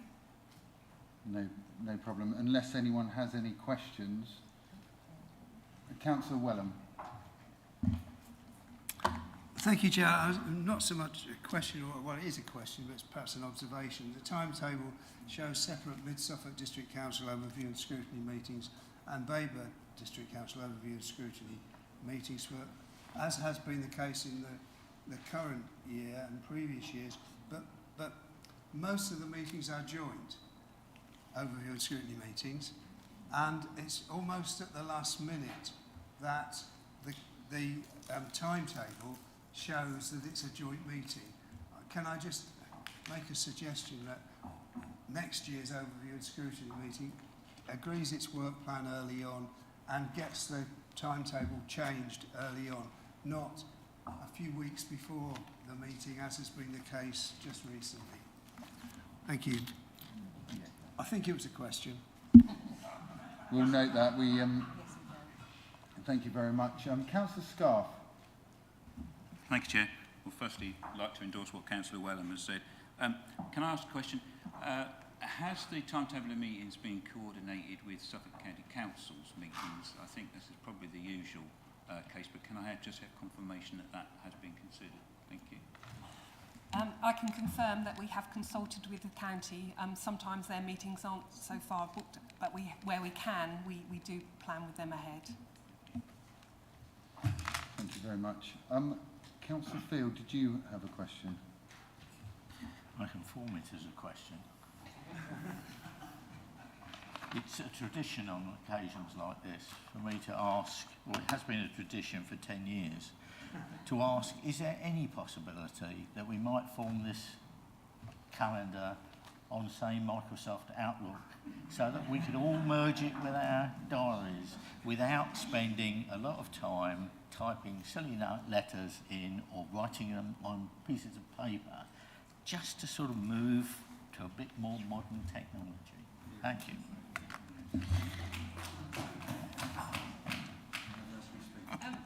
Chair, I'd just like to come back on that. I know Councillor Field has asked me that every year, and every year we come up against the same problem. It's the County Council's firewall that prevents us downloading into our Outlook calendars, and we have actually got a calendar in modern.gov in the library, what does contain all the committee meetings and the events of the council. So, and it is there. We can send a link to councillors, but it is there for you to use. But unfortunately, it won't transpose itself into your Outlook calendar. Right, so I note what you say, but I have a copy of your democratic service calendar, which does appear on my phone. So is it that impossible? I could always find you an IT person who could fix it. Councillor Morley, would you like to reply to this, or are you asking a question? I'm so glad you asked me that question, Councillor Field.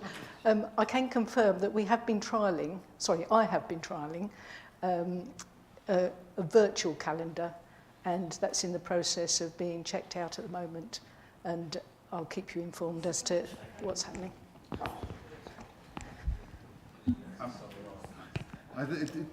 We need to... No, I will let you speak, Councillor Mansell, but I will say that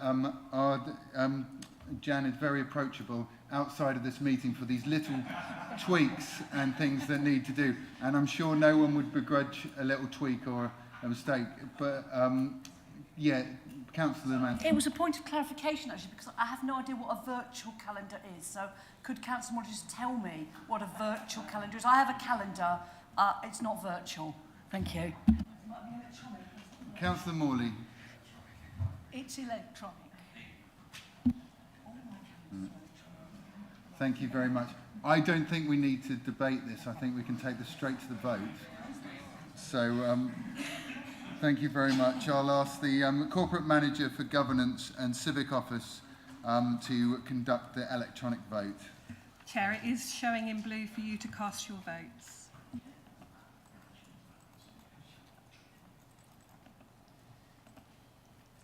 Councillor Pratt, can I take your vote, please? In favour. Thank you.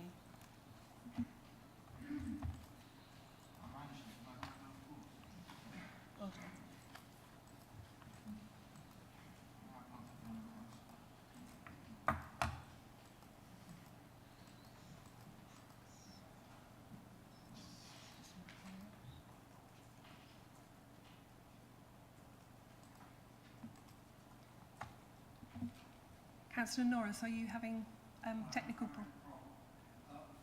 Thank you.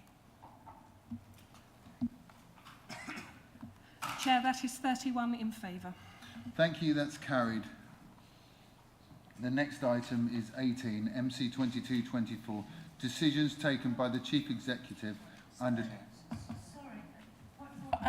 Did the corporate manager say 31? 30. Oh, sorry, I thought you said 31. No, I might have done, but it's 34, sorry. Okay. 34 in favour. Yeah, 30 in favour. I'm getting it more complicated. Thank you very much. So, item 18, MC 2224, decisions taken by the Chief Executive under delegated powers in accordance with Part 2 of the Constitution. I'd like to invite the Chief Executive to introduce the report, which is for ratification. Thank you, Chairman, and good evening, councillors. As councillors will be aware, your previous monitoring officer, Emily Ewell, left the organisation at the beginning of this month. You are obliged to have a monitoring officer, and so in the absence of a full council meeting, I've used my powers of urgency in order to appoint Mr. Ali, who you've already heard from this evening. But I'm asking this evening that you formally ratify that decision, as it is more normal for full council to make the appointment of the monitoring officer. Thank you, Chairman. Thank you very much. Could I have a proposer for that? Councillor Fleming. Thank you very much, and I'm very happy to propose that we ratify this recommendation. Thank you, Councillor Fleming. And a seconder, Councillor Eppignon. Happy to second. Thank you very much.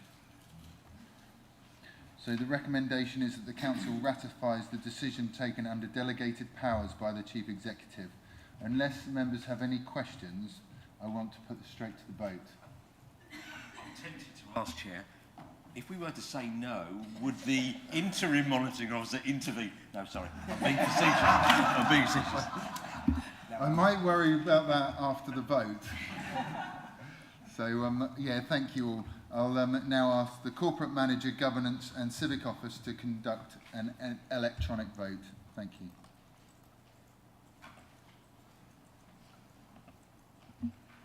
Thank you, Chair. That is now showing in blue for you to cast your vote.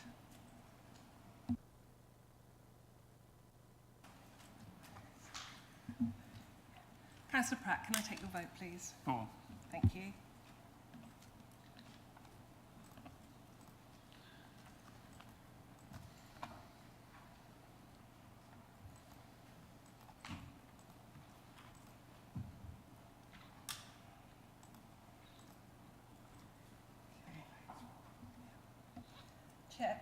Chair, that is 30 votes for. Thank you very much. That's carried. If you just bear with me 1 minute. There's a typo on this.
Right, item 19 is MC 2225, recommendations from the Independent Remuneration Panel.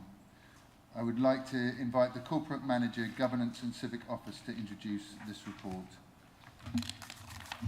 Thank you, Chair. This report presents to Council the findings of a review of the Council of Scheme of Allowances by the Independent Remuneration Panel, who are unfortunately not able to be with us tonight.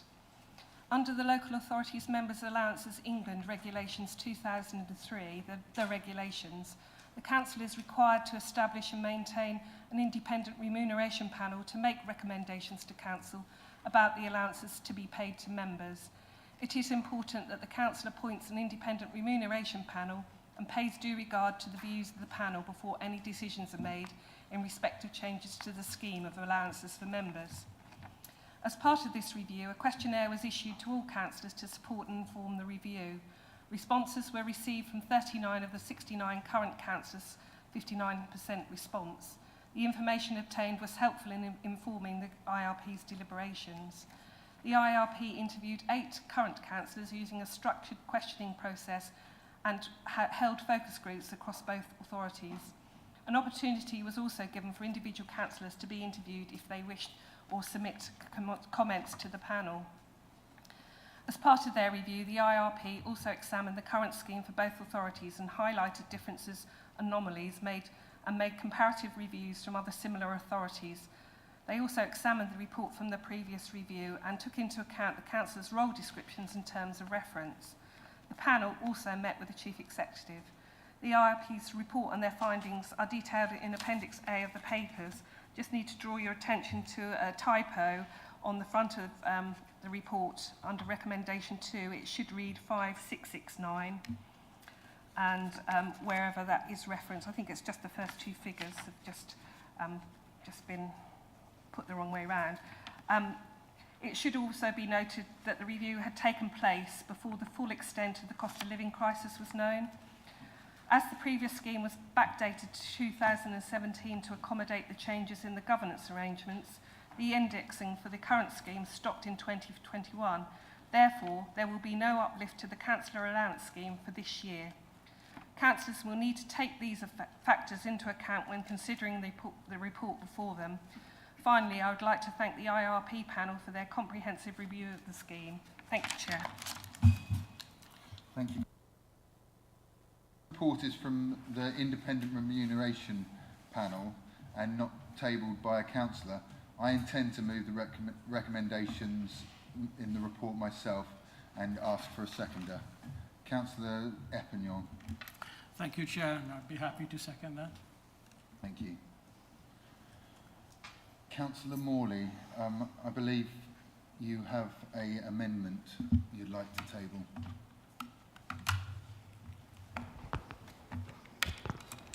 Thank you, Chair.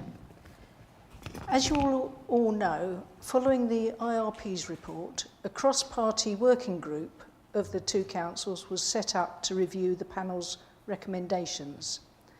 As a result of this, some changes were deemed to be necessary, and these can be found in Appendix F of the report. I would just like to summarise these with the reasoning behind them. 1. The working group thought that the public service discount of 40% recommended by the panel was too high, based on the responses received from members. We have therefore reduced this to 35%, and this has been applied to the basic allowance and is propagated to other allowances through the stated multipliers. 2. The working group also wanted to ensure that the annual uplift for the current year is included in line with local government pay awards, and so a 6% increase, equivalent to the current officer inflation increase for 2022-23, has been included in the basic allowance. 3. There was quite a bit of discussion about the recommendation concerning the number of SRAs an individual councillor could claim. The working group thought that the restriction to just 1 was not practical given the number of councillors we now have, and also it didn't reflect the increased workload that a councillor with more than 1 responsibility has. It therefore decided to revise this to be no more than 2 SRAs. and that's equivalent to how we operate now. Finally, the working group wanted to ensure that the revised allowance scheme should only come into force for the new council, and so the effective date has been put to 8th of May 2023. I would therefore like to propose the amended recommendations detailed in Appendix F and would call for a seconder. Thank you. Councillor Morley. Councillor Mellon, yeah, I'm happy to second that, and I'll reserve my right to speak. Thank you. Thank you. And I accept the amendment as proposed by Councillor Pignon. Do you accept the amendment? I do also, thank you. Thank you. I will now ask councillors to vote that this becomes the... Is it? Sorry? Shall I carry on? I will now ask councillors to vote to agree that this becomes the substantive motion for questions and debate. And I will ask the Corporate Manager, Governance and Civic Office to conduct an electronic vote. Is this a point of order? It's a question. Please. Do we not get the chance to debate the amendment? Yes, that will be next, but we'll just make the amendment the substantive motion. So we can't debate whether we're going to vote for the amendment to be a substantive motion. Please we're just going to debate the motion after we voted on whether this is going to be the substantive motion. Yes, please just vote for this, and then we'll move on to the substantive motion. Right. So thank you. That is showing in blue for that first vote. If councillors can just cast their vote, thank you. Councillors will need to scroll down a bit.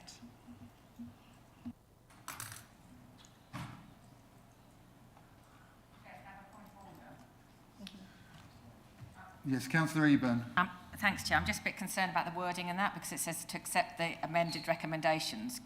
Shouldn't it not be just to accept the amendment to become the substantive? Otherwise, it kind of, I don't know how this is going to appear in the minutes, but it could imply you've already voted to accept these recommendations. I do agree. Do you want to change that? Yes. Thank you, Councillor Eburn. We will just stop that vote. If it's easier, should we just do it by show of hands and then we can go back to the proper voting afterwards? So if you can all agree by show of hands that we now debate and ask questions on the amendment that Councillor Morley has put forward, if we can all put your hands up to vote for that. Great. We'll take that as carried. So that's carried. So that now becomes a substantive motion. So we'll go to questions and debate on that as the substantive motion. Do we have any questions? Councillor Manson. You did say questions and debate. Yeah, questions. Yeah, right, fine. Yeah, please. I've got a couple of points I'd like to make. Now, I've lost the plot as to what page we're on. I'm sorry, because they keep it. A lot of it is repeated, but I think I'm on Appendix F, Section D, which is probably repeated elsewhere about the travel and sustainable subsistence allowances. I'd just like to make a comment about that. Now, whilst I completely appreciate that these are the inland revenues figures that we're using, because that's what we're allowed to have as a sort of tax-free travel rate, I'm assuming. We don't have to pay tax on it if it sticks to that.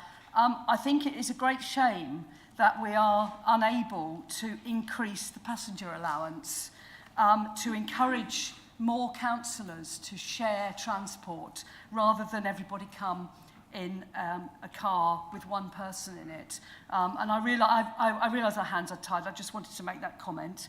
That's my first comment. My second bit of the debate is that I'm disappointed that we're not taking on board the views of the Independent Remuneration Panel more fully, because what is the point of having an independent review if we're then going to set aside some of their recommendations?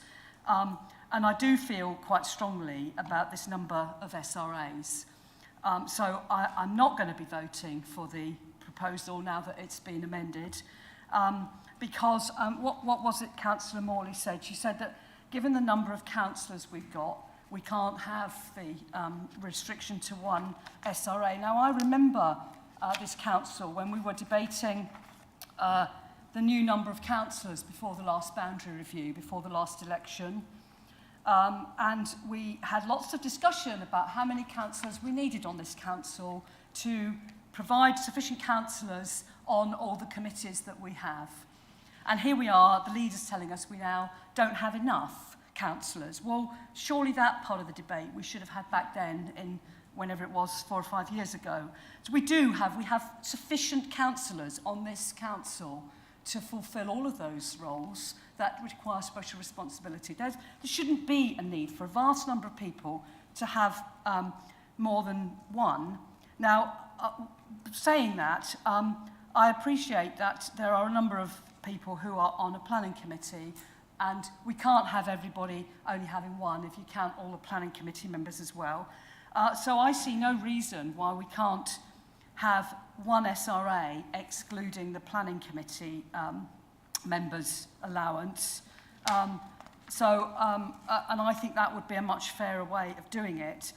When you look at the responses that people gave in the questionnaires about the amount of hours they spend on council business, I'm not convinced that you can actually have a sustainable and healthy work-life balance if you are taking on 2 special responsibilities and doing the job thoroughly. So I really think that those special responsibilities should be divvied up a bit more amenably, so that there are enough councillors on this council. That's what we had that debate 5 years ago.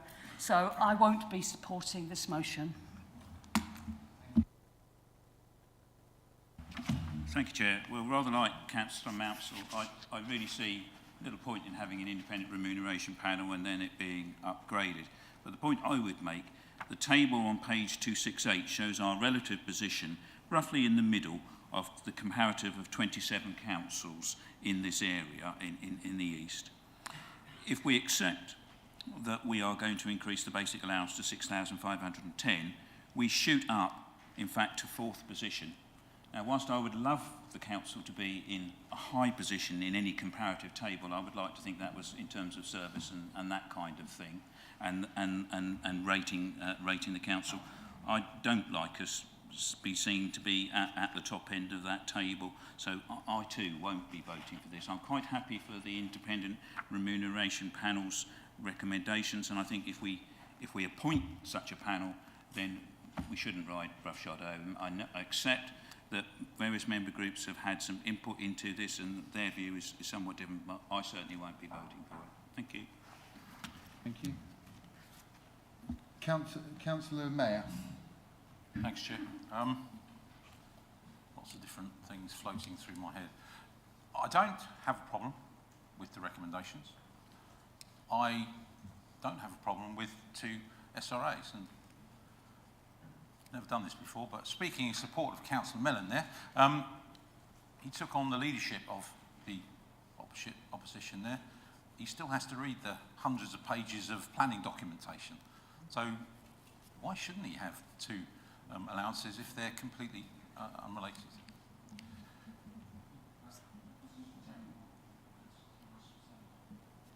Sorry, who's speaking? Is it me? I think it's me. Next point is, do the directors of our companies shoulder responsibility? Yes, they do. In the papers that we've got before us tonight, the director of CIFCO, actually, the CIFCO directors get a list in the auditor's report about responsibility. Gateway 14, our directors there are delivering a massive investment project that is probably the highest risk that this council faces. Do they shoulder responsibility? Yes, they do. Now, it's my understanding that the directors could not be part of this review. So, to my mind, there's a bit of work missing. There's a danger that we're going to create a dichotomy. If you go down the traditional route, you receive an allowance. If you become a director, your responsibilities aren't even acknowledged. Now, I'm not suggesting that directors should have an allowance. I'm suggesting that there's a piece of work to be done to look at that side of the coin. And I know and understand there are issues around directors, who appoints them. Well, to my mind, I was asked by this council to be a director of CIFCO, and then CIFCO voted me onto the board. So I think there's another piece of work. I'm happy to support this amendment, but I would like assurance that that second piece of work will indeed be done to look at whether it's appropriate for directors to receive any remuneration.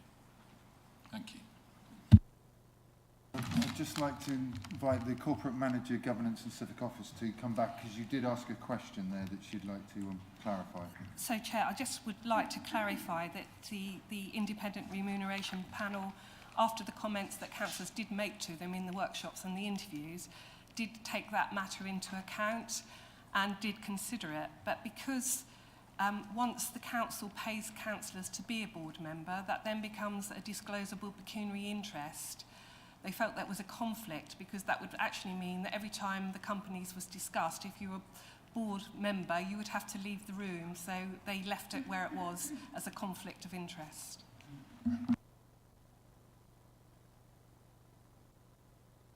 Yeah, I worry that if something is difficult, you can set it aside to move the main body of the report forward. That is an issue that needs to be looked at. And I still believe that that body of work needs to be done, because directors, we're going to get more directors. It's a growing instance on this council. And what are we going to say to new councillors? Well, for this work you receive an allowance, and for this work you don't. That's crazy. I know there's an issue, but it needs to be looked at in detail. Otherwise you're going to get a dichotomy, and that's going to cause problems in the future. Thanks. Thank you very much, Chair. Well, I believe there was a cross-party member group that did review this, and I thank them for the input on it. Just to get it clear, I'm not hiding behind anything. I'm Chair of Planning, I'm Chair of Referrals, I'm Chair of Licensing, I'm Chair of Licensing Subcommittee. I do get 2 SRAs, and I would like to correct that I hope I do my job thoroughly. I spend an awful lot of time doing them both, and in fact today I had licensing issues which aren't within the committee but are in the background work. So I will be voting for this, and thank you very much. Thank you. Councillor Carter. Whether it's up or not, we moved in the debate when I had it up for question. I did have a query. I know that there are councils out there with much higher what we're getting. Did we take into account how it would affect councillors on means-tested benefits?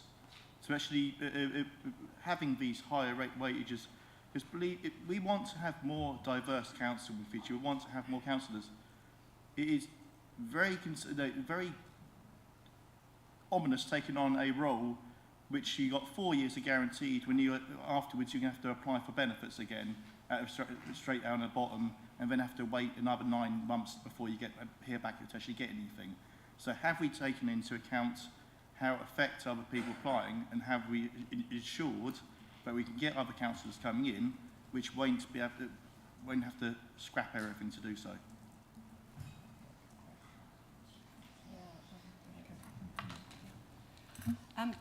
Chair, just through you, so the IRP, I didn't specifically look at means-tested or benefit-related queries, but they did look at what they could do to help and encourage people to become councillors. But they had also to weigh it up with the public service discount and other various factors that were around socially. So no, they didn't specifically look at that, but they did take into account what the median wage was and for the area, and what they could do to attract more people into becoming a councillor. Thank you. Councillor Gee. Thank you, Chair. I welcome the rise in allowances for the next council for that very reason, to encourage a wider group of people to stand for election, the kind of people who are time rich but money poor and can't afford to give much of their time voluntarily.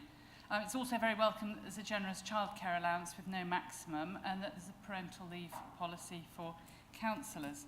Now, I don't really have a problem with having several SRAs going to a single councillor, but I do have a problem with the reason given by Councillor Morley. If the administration don't have enough councillors to run the council, well, there is an obvious solution, and that's to share power between the two halves of the council. If the current administration had used the expertise on the other half of the council, which of course did attract a lot of votes, then there would have been plenty of councillors to do the work, and that would have solved the problem.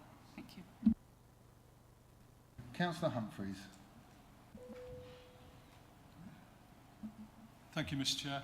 Just want to come back on Councillor Carter's point about being fair and allowing things. It also goes on to Councillor Geek's point. The fair remuneration principles within the papers clearly states remuneration should not be an incentive for service as a councillor, nor should lack of remuneration be a barrier. The basic allowance should encourage people from a wide range of backgrounds and with a wide range of skills to serve as local councillors. Those who participate in and contribute to the democratic process should not suffer unreasonable financial disadvantage as a result of doing so. So we can say the independent board took that, and that's why they've applied those principles. When we come to the independent review body, it is an independent review body or panel that basically gets all the information, listens to us, and comes up with a recommendation. Like all recommendations, that's not direction. Recommendation is there to be debated, which we're doing right now, and previously to come up with the amendments, to come up with a solution that we then vote upon. So, you know, they might have recommended something, but it is a recommendation. We don't have to apply it or follow it. Finally, just trying to gather my thoughts where I'm going. Yeah, that's a good point. We've all had an opportunity to say something before tonight. I think you said 59% didn't reply. 59% took part. So 59, was that chosen 59 or 59 that chose to get involved? 59% involved voluntarily. So, what, 41% of us didn't bother. And here we are. You had your chance, we all had a chance to speak early on. That's all I'm going to say. Councillor Passmore. Yeah, I don't know what that's about. Thanks very much, Chairman. No, I support this recommendation, and the reason I'd like to give that is because I do think it does help those who stand, regardless of income, background, age, and so on. I think is really, really important, and this therefore helps from that point of view. The other thing I say, the small allowance you get for doing it isn't about making money out of it. It does actually improve accountability, and I think that is important. And in the past, I think certainly before I was elected, and Andrew and one or two others, I believe I'm right in saying you used to get an attendance allowance, and people go and then they shove off after about half an hour. Not everybody, of course. Yeah, we all remember that, won't you, Keith?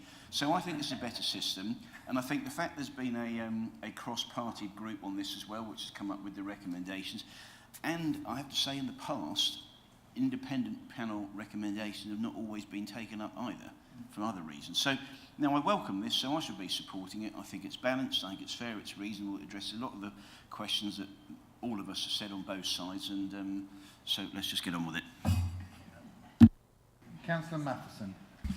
Thank you, Chair. Yeah, I think that Councillor Carter raises quite an interesting point, and it's conceded that the panel hasn't taken that into consideration particularly. Now, I'm not suggesting we should, you know, hold this back while this is looked into, but I suspect that the Department of Work and Pensions and the HMRC have got some guidelines for generally addressing the issue of councillor allowances and the benefit system broadly, and I think that those guidelines ought to be in front of the panel when they're thinking about it. Not that, as I say, that we shouldn't hold it back now, but on the other hand, I think it would be useful to find out what is supposed to happen. Because I think, as I say, I think it will be a nationally provided way of working, but I don't know what it is. Councillor Stringer. Thank you, Chairman. I've always found this subject really quite difficult. And since 2003, I was first elected along with Tim and some others, whenever this issue came around, irrespective of what the figures said, it always rang untrue with me and those that I serve that while sitting in office, I was voting for a rise of my own allowance. And I made a pledge then, and I've made it ever since, that I will never sit in this chamber and vote for an increase in my own allowance while I'm sitting in a term. And I've done that because of our inability to get the timing right so that you voted for what the incoming council will get, which for the first time in almost 20 years, we've achieved in this document. Can I have assurances that we're then going to do this same process again in 4 years' time? So that we don't sit here again, if any of us get re-elected or any of us stand, to then be in that position where you're voting for your own increase while still in office. I think that's a very important principle. And I remember the first time, and I want to say his name in this chamber because he never sat in it, I was taken to task when I first didn't vote for the rise by a certain Councillor Melvin, who said it was absolutely abhorrent that I was getting an increase in my allowance by the votes of other people. So I then agreed with him for the rest of the term the difference I would give to charity, and then he didn't have to be angry. So that's what we did. So I take it that this is an incredibly delicate area.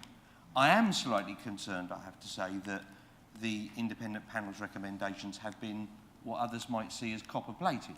But I think on balance I will be supporting this because an independent panel has looked at it, a cross-party group has also looked into it. But I also agree that it could have been slightly better than it probably is, but it's an awful lot better than it has been before. So I will be supporting this. Thank you. In there, and I'd like to ask Corporate Manager Governance and Civic Office to talk on that. So, Chair, we have now got the timing right, as you say, and the legislation requires us to revisit every 4 years. So we'll do it it's in sync now, so we can carry it forward.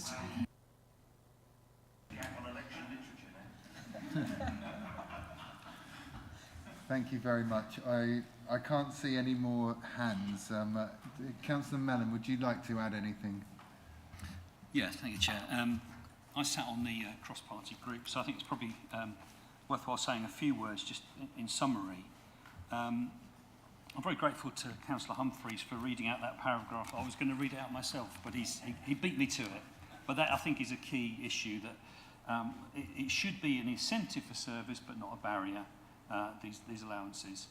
Unfortunately, when I look around the chamber, and I include myself in that, it tends to be older people serving as councillors. It would be great to see a few more younger folk, more women, more representative of our communities. And I think the level of allowances that we're now proposing would, I think, help people of working age to serve and remunerate them a bit better.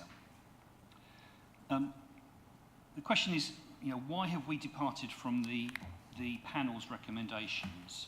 And those recommendations, I think, were good, but we have tweaked them a little. I think we haven't gone far from where they were. And perhaps the most key thing is this idea of the public service discount. The idea that our service on the council should have a kind of voluntary element to it, which I totally accept. But they'd put in 40%, and we have downgraded that to 35%. And that's the thing that's really made the difference. I think there's probably two groups of people who could be picking up on this issue, and I take it that it's totally a sensitive issue. The first one is the kind of press and the public. I don't know how many people are watching this online. I don't know how many journalists are watching online. I'm sure our corporate manager in his previous role could have made quite a juicy story about, councillors voting for a big increase in their allowance. I would say to anyone who takes that view, who wants to make that kind of story, just go and follow a councillor around. Look at what we do and see how much the commitment is, how much time we give it. Or maybe speak to a councillor's partner. You get a very good idea from them. And the second thing, I think the second group who could be affected by this is the officers, who might look at this and say, well, they're getting this increase in their rate.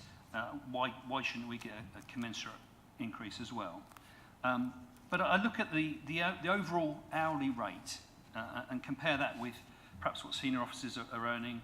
I don't think we are being overpaid for what we do. I do support these recommendations as amended, and I know some in the chamber will not. I understand that totally. We certainly have a free vote on this side, but I'll be voting for it. Thank you, Chair. Thank you very much. Councillor Morley, would you like to add anything? Yes, thank you, Chair. Just a couple of points.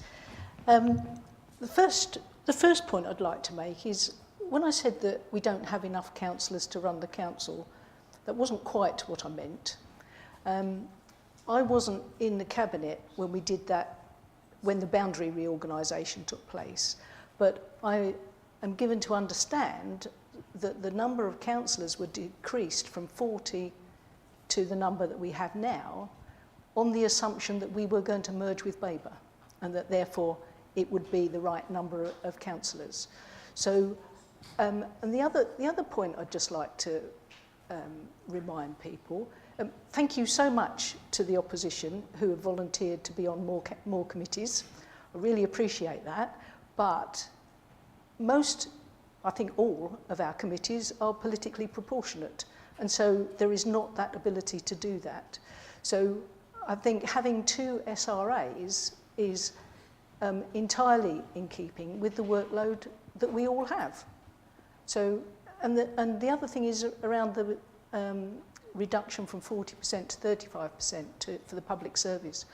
Almost all of us, I'm pretty sure all of us, have other relationships with other non-paying organisations, if you like, with other charitable organisations, whether it's Citizens Advice or the Mix or the John Peel Centre or Oxfam or local leisure centres, community centres. We all have that already as part of it's in our makeup as councillors.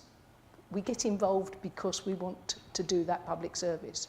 And so I think 35% is a very reasonable number to go for.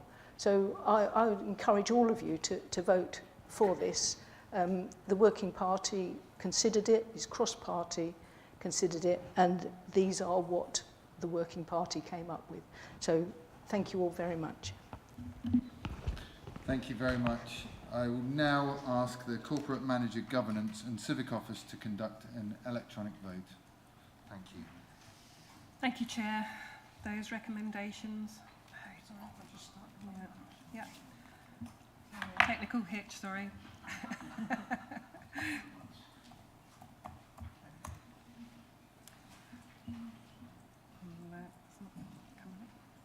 Yeah. Yeah, it's now showing in blue for you to cast your vote. So apologies for the delay there.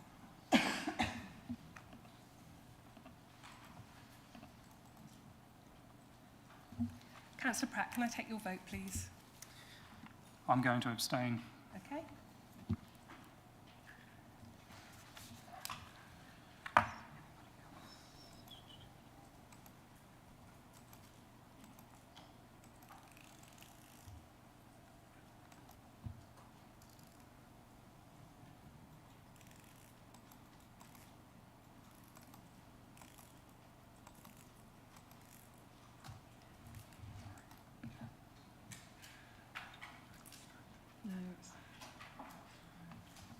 Councillor Byrne, are you, would you like to cast your vote? Oh, no, hang on. Councillor Wellham, are you having difficulties as well? Are you?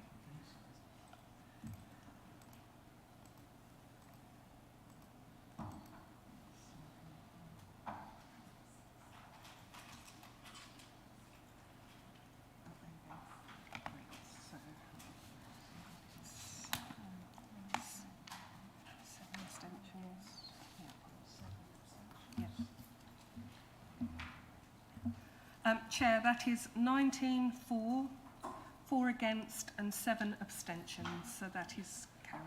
Thank you, that's carried. So we'll move on to item 20, councillor appointments. I refer you to the table paper. And this is to appoint Councillor Harry Richardson as a non-executive director of Freeport Supervisory Board. And that's Freeport East Limited.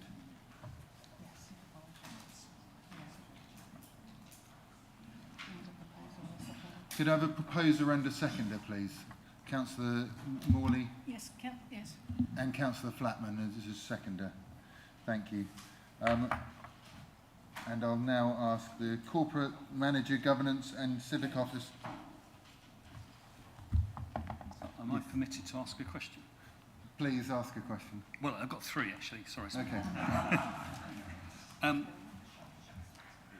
Three questions very quickly. I think one of them might have been answered. How long is the appointment for? Will he be remunerated for it? I think probably we've got the answer. And perhaps the most important thing, will he report back regularly to this council? Thank you. Who wants to take that? Is that Councillor Richardson? Yes, I'm happy to take that, all those questions. In terms of duration, I don't think it does have a particular time frame in mind, but I think the terms of reference for the board itself will specify that it has to be a councillor. So that if, I was... yes, so effectively the deadline is now up until May, but then thereafter is more open-ended, shall we say. Remuneration, no, it's not remunerated at all. And the third question, yes, I'm more than happy to report back via whatever channels are appropriate. Thank you, Chair. Point of clarification, will the name of the advisory board have to be changed to Investment Zone Supervisory Board?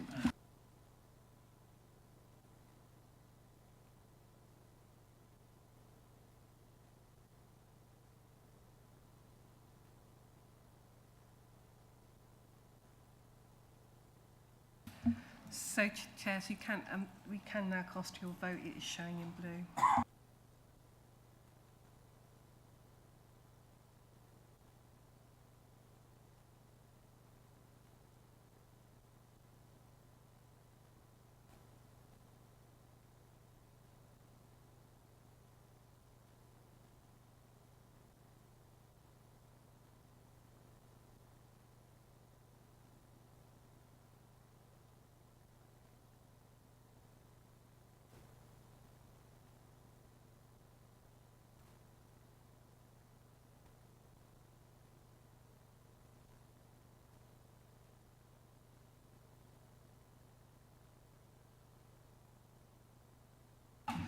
Chair, that's 26 for, 1 against and 2 abstentions.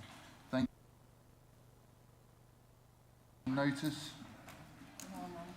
There are none, so I will, that's, the next meeting will be on Thursday the 24th of November at 5:30, and I'll close the meeting at 8:19 p.m. Thank you.